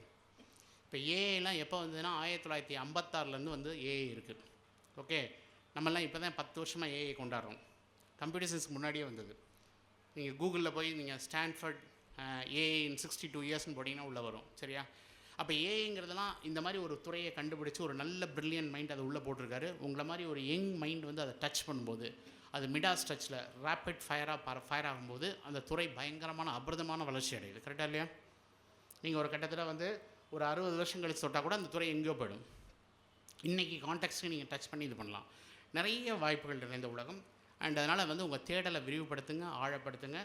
இந்த வாய்ப்பை உருவாக்கி கொடுத்த தகடூர் புத்தக பேரவை, தருமபுரி மாவட்ட நிர்வாகம், மாவட்ட CEO அவர்கள் அண்ட் டிஸ்ட்ரிக்ட் லைப்ரரியன் அண்ட் மற்ற மேடையில் இருக்க எல்லாருக்கும் என்னோட மனமார்ந்த நன்றியை தெரிவித்துக்கொண்டு இந்த வாய்ப்புக்கு வந்து நன்றி அளித்து விடைபெறுகிறேன்.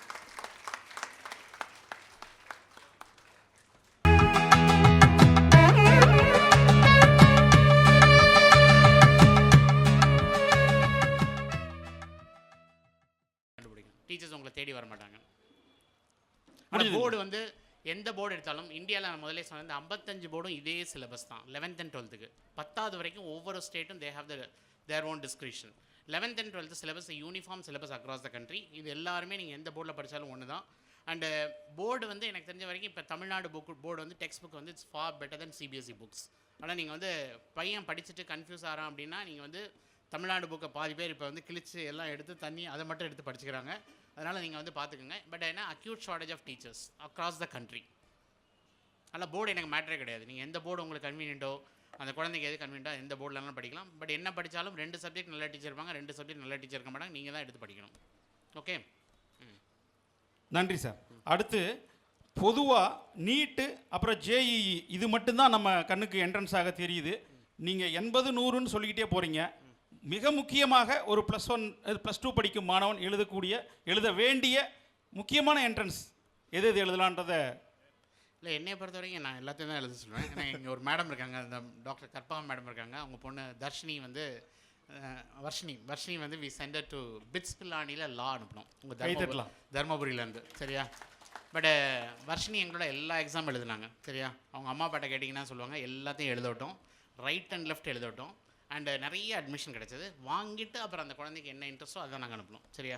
நாங்கள் அதனால் வாங்குகிற வரைக்கும் எனக்கு இப்போ நீங்கள் சார் கேட்குற மாதிரி நான் செலக்டிவாக எழுதலாம் அப்படின்னா, நான் வந்து இன்னொரு எக்ஸாம் எழுதாமலே இருந்து ஒருவேளை நான் எழுதியிருந்தால் அது கிடைக்கலாம் அப்படிங்கிற ஒரு ப்ராபபிலிட்டி எனக்கு நான் ட்ரை பண்ணாமல் விட்டுருந்தா, நான் சொன்ன அந்த எலிஃபென்ட் ஸ்டோரி தான். எனக்கு ஒரு திறமை இருந்து இந்த திறமை இருக்குன்னு தெரியாமலே மிஸ் பண்ணுறது, அது ஓகேயா?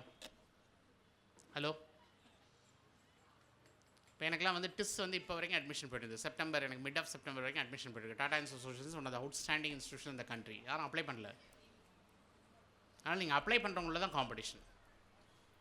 நன்றிங்க சார். அடுத்து இந்த கியூட் தேர்வு, அதை எழுதுறதன் வழியாக எந்தெந்த நிறுவனங்கள், கல்வி நிறுவனங்களில் சேரலாம் அப்படின்ற விவரத்தை கொஞ்சம் சொல்லுங்கள் சார். சியூடி வந்து நம்ம டோல்கேட்டுக்கு ஈக்குவலாக நீங்கள் நான் வச்சுக்கலாம். எங்கே போனாலும் காசு வாங்குவோம். கரெக்டாக 49 சென்ட்ரல் யூனிவர்சிட்டி, அதுக்கு தனித்தனியாக நீங்கள் அப்ளிகேஷன் போடணும். அதுக்கப்புறம் வந்து உங்களுக்கு வந்து ஸ்டேட் யூனிவர்சிட்டிஸ் தனியாக இருக்குது, அது ஒரு 40 இருக்கும். அண்டு அப்புறம் வந்து நீங்கள் வந்து டீம்டு யூனிவர்சிட்டிஸில் வந்து கவர்மெண்ட்டில் உள்ளது வந்து நீங்கள் அவினாசிலிங்கம் டீம்டு இருக்கும். Then we have Tata and social circle வரும். இதெல்லாம் நீங்கள் தனித்தனியாக அப்ளை பண்ணுறதுக்கு வந்து அப்ளிகேஷன் காசு தான் கூட ஆகும். ஆனால் நீங்கள் சியூடி எழுதும்போது paper selection is very important. நீங்கள் என்ன மாதிரி பேப்பர் சூஸ் பண்ணுறீங்க, என்ன காலேஜில் என்ன கோர்ஸ், என்ன எலிஜிபிலிட்டி, அதிலே ஒரு யூனிஃபார்மிட்டி கிடையாது. அதில் நீங்கள் எழுதிட்டு நீங்கள் வந்து கிட்டத்தட்ட ஒரு 20 இன்ஸ்டியூஷன், நீங்கள் நல்ல இன்ஸ்டியூஷன் செலக்ட் பண்ணி அப்ளை பண்ணிங்கன்னா உங்களுக்கு நல்ல இன்ஸ்டியூஷன் கிடைக்கும். எகைன் என்ன கோர்ஸ் படிக்க போகிறீங்க, அதுக்கு என்ன பேப்பர் எடுக்க போகிறீங்க, அதுக்கு என்ன எலிஜிபிலிட்டிங்கிறது தனியாக ரிசர்ச் பண்ணணும். சியூடி பொறுத்த வரைக்கும் நீங்கள் வந்து and University of Hyderabad is one of the best university. நாங்கள் நிறைய ஸ்டூடெண்ட்ஸ் அனுப்புகிறோம். நிறைய ஸ்டூடெண்ட்ஸ் நீங்கள் அதில் வந்து ஜாயின் பண்ணி இன்றைக்கி நல்லா வந்து பெனிஃபிட் ஆகிறாங்க. Yes sir. அடுத்து இந்த சட்டம் படிக்கிறதுக்கு கிளாட்டு, என்எல்யூ இந்த மாதிரி தேர்வுகள்லாம் இருக்குது. அது பற்றி சொல்லுங்கள். அதை முடிச்சு அந்த சட்டம் படித்தவர்களுக்கு என்னென்ன வாய்ப்புகள் இருக்குது? அது ஓகே. இப்போ நீங்கள் வந்து லா அப்படிங்கிறது வந்து நமக்கு தெரிஞ்ச லாலாம் வெட்டு, குத்து, கொலை, சொத்து தான் தெரியும். கரெக்டாக இல்லையா? இதை தாண்டி வந்து இன்டர்நேஷ்னல் லா இருக்குது, செபி லா இருக்குது. நான்லாம் பாம்பேயில் ஒர்க் பண்ணும்போது ஸ்டாக் எக்ஸ்சேஞ்ச் பக்கத்தில் நான் ஒர்க் பண்ணேன். இந்த இத்தினோண்டு ஸ்பேஸ் தான் இருக்கும். 4 லாயர் உட்காந்துருப்பாங்க. ஒரு கம்பெனி ஸ்டாக் எக்ஸ்சேஞ்ச் லிஸ்ட் பண்ணால் 4000 கோடி வரும். 4000 கோடியில் வந்து இந்த 4 பேருக்கும் வந்து 0.5% கிடைக்கும். போதுமா பத்தாதா? இது தெரியாததால நம்ம லோக்கல் கோர்ட்டில் சண்டை போட்டுருப்பார். கரெக்டாக? ஏன்னா அவருக்கு அந்த ஆப்பர்ச்சுனிட்டி தெரியாது. தென் வந்து ஸ்பேஸ் லா இருக்குது. இப்போ நான் வந்து விண்வெளியில் ஒரு எலன் மஸ்க் வந்து ஒரு சேட்டலைட் அனுப்புறாரு, ஃபெயிலியர் ஆகிடுச்சு. டெப்ரிஸ் விழுந்துச்சுன்னா அந்த டெப்ரிஸை கொண்டு போய் அங்கே ஒரு கிரேவ்யார்டு இருக்குது, சுடுகாடு இருக்குது, அங்கே கொண்டு போய் இது எல்லாத்தையும் மூவ் பண்ணணும். இல்லைனா அடுத்த சேட்டலைட் ஆர்பிட்டில் போகும்போது அடி வாங்கும். சரியா? அப்போ அவங்க ஹியூஜ் பெனால்ட்டி பே பண்ணணும். ஸ்பேஸ் லான்னு ஒன்று நான் கொச்சினில் தான் போய் கற்றுக்கிட்டேன். சரியா? நியூவல்ஸ் கொச்சினில், ஸ்டான்ஃபர்ட்லேருந்து ஸ்பேஸ் லா சொல்லி தராங்க. இப்போ அவங்க பிட்ஸில் போட்டிருக்கிறதும் it's very good law. Okay, இது இன்டர்நேஷ்னல் ஆர்பிட்ரேஷன்லாம் தனியாக இருக்குது. இன்டர்நேஷ்னல் ஆர்பிட்ரேஷன்லாம் $1,00,000 மேலே வாங்குவாங்க. சரியா? நமக்கு இதெல்லாம் தெரியவே தெரியாது. நமக்கு தெரிஞ்சதை வச்சு கொண்டாடுங்க. லா வந்து எடுத்திங்கன்னா இப்போ ரீசனாக என்ன நடக்குதுன்னா, மேனேஜ்மெண்ட் ஸ்கூலில் வந்து நீங்கள் லா படிக்கலாம், அதுமாதிரி லா ஸ்கூலில் போய் மேனேஜ் படிக்கலாம். அதுவும் எங்கள் ஸ்டூடெண்ட்ஸ் நிறைய பேர் படிக்கிறாங்க. அதனால் கம்பெனி லா எல்லாமே இப்போ வேறு மாதிரி டைவர்ஷன் ஆகுது. நீங்கள் ஃபஸ்ட்டு எதுவுமே நீங்கள் வந்து ஒரு விஷயம் வந்து ஸ்டூடெண்ட்ஸ் இப்போ இந்த மாதிரி எனக்கு லா மட்டும் வேணும், இது மட்டும் வேணும் அப்படின்னு கேட்டால், இதை விட உங்களுக்கு பெஸ்ட்டு கிடைக்கிறதுக்கு வாய்ப்புகள் இருந்தால் அதை விடுறதுக்கு ரெடியான்னு கேட்குறேன். ஹலோ, மாணவர்கள் நிறைய இருக்கிறீங்க. ஒரு ஹலோ சொன்னால் சொல்லலாம் பதில். ஓகே, நன்றி சார். அடுத்த கேள்வி, எனது மகள் ஆர்டிஇ அதாவது இலவச கட்டாய கல்வியில் தனியார் பள்ளியில் 6ஆம் வகுப்பு வரை படிச்சிட்டாங்க. அதுக்கப்புறம் அரசு பள்ளியில் படித்து இப்போ +1. இவங்களுக்கு இந்த 7.5 வாய்ப்பு இருக்குமா? இது அவங்க ஆர்டிஐயில் திருப்பி போட்டு கேட்கணும். அது ரைட் டு இன்ஃபர்மேஷன் ஆக்டில் போட்டு கேட்கணும். மேடம் வந்து கரெக்டாக சொல்லுவாங்கன்னு நினைக்கிறேன். எனக்கு தெரிஞ்ச வரைக்கும் இந்த இதில் வந்து ஆப்ஷன்ஸ் வந்து உங்களுக்கு லிமிட்டடாக வந்து இருக்கிற மாதிரி தெரியுது. ஏன்னா பிகாஸ் அதை நீங்கள் நிறைய இடத்துல ஜஸ்டிஃபை பண்ணணும். நீங்கள் வந்து ஆர்டியில் வந்தீங்க, இது வந்து நீங்கள் இது பண்ணணும் அப்படிங்கிறது 7.5 ரிசர்வேஷன் கேட்கணும். நன்றிங்க சார். அடுத்து பிஎஸ்சி அக்ரி படிக்கிறவங்க இதை முடிச்சுட்டு எனக்கு என்னென்ன வாய்ப்புகள் இருக்குது உயர்கல்வியிலையோ வேலை வாய்ப்புலையோ? எனாமஸ் வாய்ப்புகள் இருக்குது. நீங்கள் வந்து இப்போ இஸ்ரேலெலாம் என்ன பண்ணுறாங்கன்னா ஃப்ரூட் பிக்கரிங், அதாவது ஒரு தோட்டத்தில் போய் நீங்கள் ஒரு பழத்தை பிக் பண்ணணும்னா AML யூஸ் பண்ணுறாங்க. இந்த பழம் எத்தனை நாள் வந்து இது வந்து பழுத்திருக்கு, இன்னும் எத்தனை நாளில் வந்து நம்ம அதை பிடுங்கலாம். ஏன்னா இப்போ நீங்கள் ஒரு லேபரை அப்படின்னா அவர் கண்டதெல்லாம் பிடிக்கிட்டு வந்துடுவார். கரெக்டாக? நம்ம மேலே இருக்கிற கோவத்தில் எல்லாத்தையும் பண்ணிக்கிட்டு வந்துடுவார். அதை வந்து எதை வந்து நீங்கள் படிக்கலாம், எப்படி பண்ணலாம், இதெல்லாம் artificial intelligence and machine learning வச்சு பண்ணுறாங்க. அப்போ நான் வந்து அக்ரிகல்ச்சர்லேயும் AML வந்துச்சு. அப்போ நான் அதெல்லாம் வந்து இந்த மாதிரி துறைகளில் எடுத்து படித்தா நான் இன்னும் கொஞ்சம் பெட்டராக பண்ணலாமே ஒழிய, அக்ரிகல்ச்சரில் எனாமஸ் ஆப்ஷன்ஸ் இருக்குது. இப்போ நீங்கள் வந்து சிங்கப்பூரில் பார்த்தீங்கன்னா தே கோ ஃபார் வெர்டிக்கல் ஃபார்மிங். இப்போ 1 ஏக்கர் லேண்ட் இருக்குது அப்படின்னா அப்படியே நான் வந்து வெர்டிக்கலாக கூட்டிகிட்டு போகிறேன். சரிங்களா? இந்த மாதிரி இன்றைக்கி வந்து ஃபார்மிங் மெத்தட்ஸ் மாறுது, டெக்னாலஜிஸ் நிறைய வந்து புது புது டெக்னாலஜி வருது. அவங்க வந்து சூரிய ஒளியும் மண்ணும் இல்லாமலே அக்ரிகல்ச்சர் பண்ணுறாங்க, விவசாயம் பண்ணுறாங்க. இப்படிலாம் பண்ணுறாங்கன்னு கூட நமக்கு தெரியாது. நிறைய நல்ல தொழில்நுட்ப வளர்ச்சிகள் இருக்குது. அதான் நான் சொல்லிட்டேன்ல, நீங்கள் இங்கே 0 to 10 படிச்சிங்கன்னா 90 to 80 to 100 என்ன நடக்குதுன்னு பாருங்கள். அப்போ உங்களுக்கு வாய்ப்புகள் தெரியும். நீங்கள் இதுக்குள்ளேயே பார்த்துட்டு நீங்கள் விட்டுறாதீங்கன்றேன். சரி, இன்றைக்கி இணையம் இருக்குது, எல்லாமே பார்க்க முடியும். நீங்கள் டைம் ஸ்பெண்ட் பண்ணுங்கிறது தான் என்னோடய ரெக்வஸ்ட். நன்றிங்க சார். அடுத்து CA படிப்புக்கு 10ஆம் வகுப்பு மட்டுமே போதும்னு சொல்கிறாங்க. அதை முடிச்சுட்டு CA கிளியர் பண்ணுன்னா என்ன முயற்சி நான் எடுக்கணும்? வந்து இப்போ நான் சிஏ வந்து நான் ரொம்ப ரெக்கமெண்ட் பண்ணுறதில்ல. என்ன ரீசன் சொல்லிடுறேன், அது என்னோட பர்சனல் ஒப்பீனியன். ஏன்னா இன்றைக்கி வந்து பேமெண்ட் எல்லாமே வந்து குளோபல் பேமெண்ட்ஸ் ஆகுது, கரெக்டாக இல்லையா?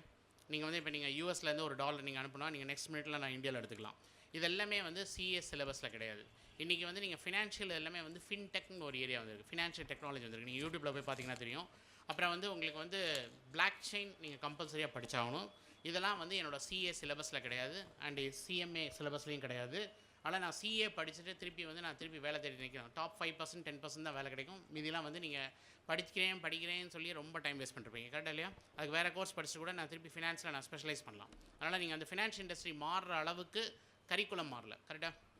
ஆனால் வெளியே வந்து வேலை கிடைக்குமா அப்படின்னு கேட்டால் ஒரு கேள்விக்குறி தான். நன்றிங்க சார். அடுத்து பொதுவாக எல்லா இடத்துலையும் கேட்குற கேள்வி தான், தமிழ் வழியில் படிச்சுட்டு உலகளாவிய வாய்ப்புகளை பெற முடியுமா? நிச்சயமாக முடியும். நான்லாம் +2 வரைக்கும் தமிழ் மீடியம் தான் படித்தேன், கரெக்டாக? ஆனால் மீடியம் இதெல்லாம் ஒன்றும் மேட்ரு கிடையாது. இப்போ நான்லாம் நான் முதலே சொன்னல, ஹியூமன் பீயிங் வந்து என்வாயன்மெண்டல் பேஸ்ட் லேர்னர்ஸ். இந்த என்வாயன்மெண்ட் எந்த என்வாயன்மெண்ட்டில் நான் புஷ் பண்ணுறனோ, +2க்கு அப்புறம் என்ன படிக்க போகிறீங்கன்னு தெரியாது, எந்த ஊரில் படிக்க போகிறீங்கன்னு தெரியாது, எங்கே மொழியில் எந்தெந்த இப்போ நீங்கள் நான் அனுப்புறதெல்லாம் சென்ட்ரல் கவர்மெண்ட் இன்ஸ்டியூஷன், எல்லா ஸ்டேட்லேருந்து வருவாங்க. எல்லாரும் எல்லா லாங்குவேஜும் வந்து கற்றுக்குவாங்க, எல்லாருமே உங்களுக்கு ஹெல்ப் பண்ணுவாங்க. அந்த கல்ச்சரே வேறு மாதிரி இருக்கும். நீங்கள் அந்த மாதிரி ஒரு கல்ச்சர் பார்த்துருக்க மாட்டீங்க. நீங்கள் இப்போ தமிழ்நாட்டிலேருந்து போகிறதுனால நான் தமிழ்நாடு மாதிரியே தான் இந்தியா முழுவதும் இருக்குன்னா நிச்சயமாக இருக்காது. ஒவ்வொரு மாநிலங்களும் ஒவ்வொரு இன்ஸ்டியூஷனும் அதனோட பேசிக்கலி அந்த ஆம்பியன்ஸ் வேறு, அவங்களோட லேர்னிங் மெத்தடாலஜி வேறு, அது ஒவ்வொன்றும் ஒவ்வொரு மாதிரி இருக்கும். இப்போ நீங்கள் பிட்ஸ் பிளானிலாம் போனீங்கன்னா என்ன செய்வாங்கன்னா, அங்கே teaching learning methodology 3 classrooms இருக்கும். 3 ப்ரொஃபஸர் ஒரே சப்ஜெக்டாக சொல்லி தருவார். அட்டெண்டன்ஸ் கிடையாது. ஆனால் ஒரு நாள் அட்டன் பண்ணலாம் 10 மணி நேரம் படிக்கணும். அதனால் அந்த ப்ரொஃபஸரை வந்து நீங்கள் வந்து எந்த ப்ரொஃபஸர் நல்லா சொல்கிறாரோ அவர் உள்ளே இருப்பார். யார் நல்லா சொல்கிறீங்களோ அவரோட கிளாஸில் கூட்டமே இருக்காது, அவரே விட்டு போயிடுவார். இதெல்லாம் நல்ல டீச்சிங் லேர்னிங் மெத்தடாலஜியா? இப்படிலாம் சொல்லித்தராங்க நமக்கு தெரியுமா? ஆனால் நிறைய விஷயங்கள் இருக்குது. தமிழ்நாட்டை தாண்டி போங்கிறது என்னோட ரிக்வஸ்ட். Yes sir. இதனுடைய தொடர்ச்சியாகவே கேட்குறாரு சார். இந்த தமிழ் இலக்கியம், தமிழ் லிட்ரேச்சர் படித்தவங்களுக்கு உலகளாவிய வாய்ப்புகள் ஏதாவது இருக்கா? எனாமஸ் ஆப்ஷன்ஸ் இருக்குது. ஏன்னா உங்களுக்கு வந்து நியூயார்க்கில் வந்து நிறைய ஆப்ஷன்ஸ் இருக்குது. யூனிவர்சிட்டிஸ் தமிழ் டிபார்ட்மெண்ட் வந்து நிறைய வெளிநாட்டு பல்கலைக்கழகங்கள் இருக்குது, ஜெர்மனியில் இருக்குது, ஒவ்வொரு இடத்துலையும் இருக்குது. நீங்கள் அங்கே தேட மாட்டீங்க. நான் நம்ம ஊர்லேயே வந்து இங்கே ஏதாவது லோக்கலில் வேலை கிடைக்குமா, இதாக இருக்குமா, தமிழ் கிடைக்குமா அப்படின்னு. தமிழ் வந்து தமிழ்நாட்டை தாண்டி வெளியே தான் தமிழ் நல்ல உயிரோடு இருக்குது, கரெக்டாக இல்லையா? ஆனால் நீங்கள் அந்த இடத்துல போய் தாராளமாக படிக்கலாம். நிறைய ஸ்ரீலங்கன் தமிழ்ஸ், கனடியன் தமிழ்ஸ், அவங்க எல்லாருமே அதுக்கு நிறைய கான்ட்ரிபியூட் பண்ணுறாங்க. நீங்கள் வந்து ஜெர்மனியில் நல்லா பண்ணுறாங்க, நிறைய வந்து ஃப்ரெஞ்ச் யூனிவர்சிட்டிஸும் நிறையா வந்து பண்ணுறாங்க. நிறைய ஆப்ஷன்ஸ் இருக்குது, தேடுங்க. நன்றிங்க சார். அடுத்து இதுக்கு ஏற்கனவே சொல்லிட்டீங்க கூட, இருந்தாலும் கேட்டார். அந்த ஐஐடி சேர்றதுக்கு ஜேஇஇ மாதிரி தேர்வுகள் வந்து எல்லாமே கிரியேட்டிவாக ஆன்சர் பண்ணுற மாதிரி ஒரு பேட்டர்னில் இருக்குது. அதுவும் மேத்ஸ், ஃபிசிக்ஸ், கெமிஸ்ட்ரி மட்டுமே கான்சன்ட்ரேட் பண்ணி இப்போ அதுக்கு எப்படி தயாராகிறது, அதுக்கான கோச்சிங் சென்டர்ஸ் எது பெஸ்ட்? நான் கோச்சிங் ரெக்கமெண்ட் பண்ண மாட்டேன். ஏன்னா ஆந்திராவில் அறகுறையாக படித்தவங்க, கோட்டாவில் படிக்கவங்களாம் நான் ஐஐடியில் படித்தேன்னு உங்கள்கிட்ட போய் சொல்லி வந்து ஏமாத்துறாங்க. அவங்கள்ட்ட மட்டும் சர்டிஃபிகேட்டை கேளுங்க, ஊரை விட்டே ஓடி போயிடுவாங்க, கரெக்டாக? ஏன்னா நீங்கள் ரொம்ப நல்லவங்களா இருக்கீங்க, நீங்கள் சர்டிஃபிகேட்லாம் கேட்க மாட்டீங்க. நீங்கள் எங்கே படிச்சீங்க சார், அவர் என்ன சொன்னாலும் நம்புறீங்க, கரெக்டாக இல்லையா? அதனால் நீங்கள் கோட்டாலாம் எம்டி. நான் கோட்டாவில் வந்து சூசைட் டிஸ்ட்ரிக்ட் கலெக்டர் வழி எழுதுகிறேன். அதனால் வந்து எனக்கு தெரிஞ்ச வரைக்கும் நீங்கள் என்ன தான் பெஸ்ட் கோச்சிங் கிளாஸில் போட்டாலும், அப்பா எவ்வளோ தான் பணம் செலவழித்தாலும், எனக்குள்ளே நான் படிக்கணும், நான் வாழ்க்கையில் முன்னேறுங்கிற வெறி இல்லைன்னா nothing will work out. I correct? Hello? ஆனால் உள்ளே வரணும். இது வந்து வெளியே இருந்து நான் ஃபியூல் போட்டு ஃபயர் பண்ண முடியாது. It has come from within, கரெக்டாக? அதுக்கு ஒரே ஒரு ஐடியா நான் என்ன சொல்கிறேன்னா, உங்கள் குழந்தைங்க படிக்கும்போது ஒரு நல்ல இன்ஸ்டியூஷனை கூட்டிகிட்டு போய் காமிங்க. ஐஐடி மெட்ராஸ் கூட்டிகிட்டு போய் காமிங்க, ஐஏஎஸ்சி பெங்களூர் கூட்டிகிட்டு போய் காமிங்க. எங்கெல்லாம் வெளியூரில் போகிறீங்களோ மால் கூட்டிகிட்டு போக வேண்டாம், அதெல்லாம் போக வேண்டாம். ஒரு நல்ல இன்ஸ்டியூஷனை ஒரு நாளைக்கு கூட்டிகிட்டு போய் காமிங்க. பார்த்தாலே படிக்கணும்னு ஆசை வரும். ஆனால் இந்த ஜென்ரேஷன்ட்ட படின்னு மட்டும் சொல்லாதீங்க, படிக்க மாட்டாங்க. இங்கே படிக்கிறவங்களாம் நல்லா இருக்காங்கன்னு சொல்லுங்கள், கரெக்டாக? அப்படி பண்ணால் that's a best option. Yes. அடுத்து எம்பிபிஎஸ் முடித்தவங்க கேட்குறாங்க, எம்பிபிஎஸ் முடிச்சுட்டு பிஜி நீட் இல்லாமல் நிறைய ஆப்ஷன் இருக்குது. நாங்கள் தனியாக செமினார் பண்ணுறோம், வந்து அட்டன் பண்ணோம். எவ்வளோ ஆப்ஷன்ஸ் இருக்குது. ஐஐடியில் எம்எம்எஸ்டி இருக்குது, master in medical science technology இருக்குது. நிறைய இன்ஸ்டியூஷன் உங்கள் Sri Chithirai Thirunal, IIT Madras, CMC Vellore, MTech clinical engineering தராங்க. நிறைய கோர்ஸ் இருக்குது. அதே மாதிரி எம்பிபிஎஸ் முடிச்சுட்டு யூபிஎஸ்சி கிளியர் பண்ணுறத வாய்ப்புகள் எப்படி இருக்குது சார்? யூபிஎஸ்சி அப்படிங்கிறது வந்து நீங்கள் ஐஐடி கான்பூர் அண்ட் கரக்பூர் எங்கள் ஸ்டூடெண்ட்ஸ். நான் வந்து மிஸ்டர் அருண்ராஜ் ஐஏஎஸ்ன்னு இருக்கார், என்னோடய ஸ்டூடெண்ட் தான். நான் யூபிஎஸ்சியில் இந்தியாவிலே ஃபஸ்ட் அட்டெம்ப்ட்டில் 34th ரேங்க். நான் ஐஐடி கான்பூரில் போய் பார்த்துருக்கேன். கான்பூர் அண்ட் கரக்பூர்லாம் 300 பேர் 500 பேர் உட்காந்து படிச்சுட்டு இருப்பாங்க, கிளியர் பண்ணுவாங்க. ஆனால் அம்மா அப்பாட்ட சொல்ல மாட்டாங்க, ஊரை விட்டு ஓடி போயிடுவாங்க, கரெக்டாக? அவங்கெல்லாம் வந்து சும்மா கிளியர் பண்ணணுங்கிறதுக்காக ஹெக் ஆஃப் இட் தில் கிளியர். ஆனால் நீங்கள் வந்து என்ன படித்தாலும் நீங்கள் யூபிஎஸ்சி போகலாம். இட் இஸ் நாட் தட் நான் யூபிஎஸ்சி படிக்கணும், ஐஏஎஸ் படிக்கணும், இதுக்காக நான் அப்படி வரேங்கிறதுக்கெல்லாம் அது கிடையாது எனக்கு. பட் நான் என்ன கேட்குறேன்னா, ஐஏஎஸை விட பெஸ்ட் ஆப்ஷன்ஸ்லாம் இருக்குது. நீங்கள் யூஎனில் ஒர்க் பண்ணலாம், அண்ட் வந்து வேர்ல்ட் பேங்க்கில் ஒர்க் பண்ணலாம், இன்டர்நேஷ்னல் மானிட்டரி ஃபண்டில் ஒர்க் பண்ணலாம், நமக்கு ஐஏஎஸ் தான் யார்ட் ஸ்டிக்னு வைக்கிறதுனால இதுக்கு மேலே பார்க்குறது இல்லைங்கிறதா என்னோட பாயிண்ட் ஆஃப் கன்சர்ன். அதனால் மேலே பாருங்கள், உலகாவிய வாய்ப்புகள் இருக்குது, அதை பாருங்கள். வேர்ல்டு மென்டல் ஹெல்த் இருக்குது, அதெல்லாம் நீங்கள் ஒர்க் பண்ணலாம். புரியுதுங்களா? மென்டல் ஹெல்த் வந்து நீங்கள் மேஜர் ஏரியா, நிறைய யூனிவர்சிட்டிஸ் வந்து பண்ணுறாங்க. குளோபல் ஹெல்த் தனியாக இருக்குது, அண்ட் ஸ்டான்ஃபர்ட் குளோபல் ஹெல்த் இருக்குது, ஹார்வர்ட் குளோபல் ஹெல்த் இருக்குது. இதெல்லாம் நீங்கள் பார்க்க மாட்டேங்கிறீங்க. கரெக்டாக? நன்றி சார். ஒருத்தங்க ஒரே பேப்பரில் 4-5 கேள்வி, அதுக்கு பல கேள்விகளுக்கு ஏற்கனவே நீங்கள் பேச்சில் பதில் சொல்லிட்டீங்க. சிலதை மட்டும் கேட்குறேன். IIIT என்றால் என்ன? IT, information technology. இல்லை, 4 I அப்புறம் ஒரு T போட்டிருக்காரு. IIIT அது International Institute of Information Technology. அது வந்து IIITங்கிறது வந்து உங்களுக்கு வந்து இந்தியாவில் வந்து 40 இருக்குது, அதில் 6 தான் தேரும், இதெல்லாம் தேராது. IIIT அப்படியா? IIIT வந்து மொத்தம் 40 கிட்ட இருக்கும், 4 தான் தேரும், 4 to 6 தான் தேரும், இதெல்லாம் தேராது. இப்போ IIIT மணிப்பூர் இருக்குது, நீங்கள் ஸ்டேஷனில் இறங்கி நீங்கள் காலேஜ் கூட போக முடியாது. IIIT மணிப்பூர் அனுப்பலாமா? அது மாதிரி நிறைய இன்ஸ்டியூஷன் இருக்குது. பாதி எய்ம்ஸ் மதுரை மாதிரி இருக்குது, அதனால் நான் ரெக்கமெண்ட் பண்ணுறதில்ல. கவர்மெண்ட்லேயே பாதி இன்ஸ்டியூஷன் தேராது, நானே சொல்லிடுறேன். ஏன்னா ஃபண்டிங் வந்து ப்ராப்பராக சென்ட்ரல் கவர்மெண்ட் ஃபண்டிங் வந்து வர்றதில்லை. சரி, நீங்கள் கூகுளில் போய் அன்ஸ்பென்ட் எஜுகேஷன் செஷன் போட்டிங்கன்னா 2.19 lakh crores வரும். அதை நீங்கள் பார்த்துட்டு நீங்கள் சூஸ் பண்ணுங்கள். கவர்மெண்ட்டில் எல்லாமே நல்லா இருக்குன்னு சொல்ல, நிறைய சென்ட்ரல் கவர்மெண்ட் இன்ஸ்டியூஷனில் ஃபண்டிங் இல்லாதனால இன்னும் அந்தளவுக்கு அந்த ஸ்டாண்டர்ட் வரல. ஸ்லோலி இது வந்து வரலாம், அது சேஞ்ச் வந்துச்சுன்னா பார்க்கலாம். நன்றி சார். அடுத்து என்னுடைய மகள் பிபிஏ ஹானர்ஸ் படிக்கிறாங்க, ஃபைனல் இயர். அவங்க அதுக்கு அடுத்து பிஜி படிக்கிறதுக்கான வாய்ப்புகளை பற்றி சொல்லுங்கள். எனாமஸ் ஆப்ஷன்ஸ் இருக்குது. இப்போ நீங்கள் வந்து நான் கோயம்புத்தூர்லேருந்து ஒரு பொண்ணை போட்டிருக்கேன். BE MBBS BBA BCom and BSc சேர்ந்து வந்து ஐஐடி காந்தி நகரில் நீங்கள் எம்எஸ்சி காக்னிட்டிவ் சயின்ஸ் படிக்கலாம், அண்ட் எம்ஏ ஹிஸ்ட்ரி படிக்கலாம். ஹியூமனிட்டிஸில் ஏகப்பட்ட கோர்ஸ் ஐஐடியில் இருக்குது, பிபிஏ படிச்சும் போகலாம். பட் இப்போ என்னென்னா, நியூ எஜுகேஷன் பாலிசி 2024 இப்போ வந்து ஐஐடி கரக்பூர்லாம் என்ன கேட்குற ஆரம்பிச்சிட்டாங்கன்னா, இந்த வருஷம் மாஸ்டர் இன் பப்ளிக் பாலிசியால் பிஏ பிஎஸ்சி பிகாம் நீங்கள் 4 years படிக்கணுங்கிறாங்க. சர்டன் ஸ்டேட்ஸ் வந்து நம்ம வந்து 3 years தான் படிக்கிறோம். நம்ம வந்து உள்ளே போகிறதுக்கான ஆக்சஸ் வந்து கட்டாது. புரியுதுங்களா? இந்த என்இபினால். ஆனால் நீங்கள் பிஏ பிஎஸ்சி பிகாம் படித்தா திருப்பி நீங்கள் வந்து ஏதாவது ஒரு மாஸ்டர்ஸ் பண்ணிட்டு தான் உள்ளே போகிற மாதிரி வாய்ப்புகள் ஒரு சில இடங்களில் இருக்குது, ஒரு சில இடங்களில் அதெல்லாம் கிடையாது. முடிவில்லாத கேள்விகள் விடி கூட கேட்கலாம். அவர் தயங்காமல் சொல்லுவார். நான் அட்டன் பண்ணியிருக்கேன் அவர் செமினாரை. காலையில் 9க்கு ஆரம்பித்தா நைட்டு 8 வரைக்கும் சொல்லிக்கிட்டே இருப்பார். அதனால் கடைசி கேள்வியாக கூட வச்சுக்கலாம். IIST திருவனந்தபுரத்தில் இருக்கக்கூடிய நிறுவனத்தை பற்றி சொல்லுங்கள், அதில் எப்படி சேர்றதுன்னு சொல்லுங்கள். Indian Institute of science and Technology வந்து உங்களுக்கு வந்து ministry of department of space கீழே வருது, ministry of science and technology கீழே. அது வந்து இதுக்கு முன்னாடி 20-24 வரைக்கும் நீங்கள் படிக்கிறதுக்கு ஃப்ரீ, போர்டிங் லாட்ஜிங் ஃப்ரீ. நீங்கள் படிக்கிறதுக்கு வந்து ஒரு பைசா கட்ட வேண்டாம். ISRO சயின்டிஸ்டோட ஒர்க் பண்ணலாம். கம்பல்சரியாக ISRO வேலை கொடுத்தாங்க. அதை 24 தூக்கி விட்டாங்க. இப்போ நீங்கள் போய் படிக்கிறதுக்கு 2.18 lakh நீங்கள் பே பண்ணணும். அதுக்கு JEE மெயின் அட்வான்ஸ் எழுதணும், தனியாக அப்ளிகேஷன் பண்ணணும். முந்தி கன்ஃபார்மாக ISRO வேலை கிடைக்கும், இப்போ ISRO வேலை கிடையாது. இதுதான் IIST. JEE மெயின் அட்வான்ஸ் எழுதி உள்ளே போகணும். நன்றி சார். நிறைய கேள்விகள் கூடுதலாக கூட இருந்தது, பல கேள்விகளை தவிர்த்துட்டோம். ஏன்னா ஏற்கனவே ஒரு பேச்சில் பதில் சொல்லிட்டாருன்றதுனால. அதனால் எல்லாத்துக்கும் ஒரு நேரத்துக்கு ஒரு முடிவு கொண்டு வரணும். மறுபடியும் அறிவிப்பு தான், அவருடைய புத்தகம் இங்கேயே இருக்கிறது, நீங்கள் வாங்கி பயன்படுத்தி கொள்ளலாம். கவிஞர் ஆதி முதல்வன் அவர்கள் தொடர்வார். நன்றி.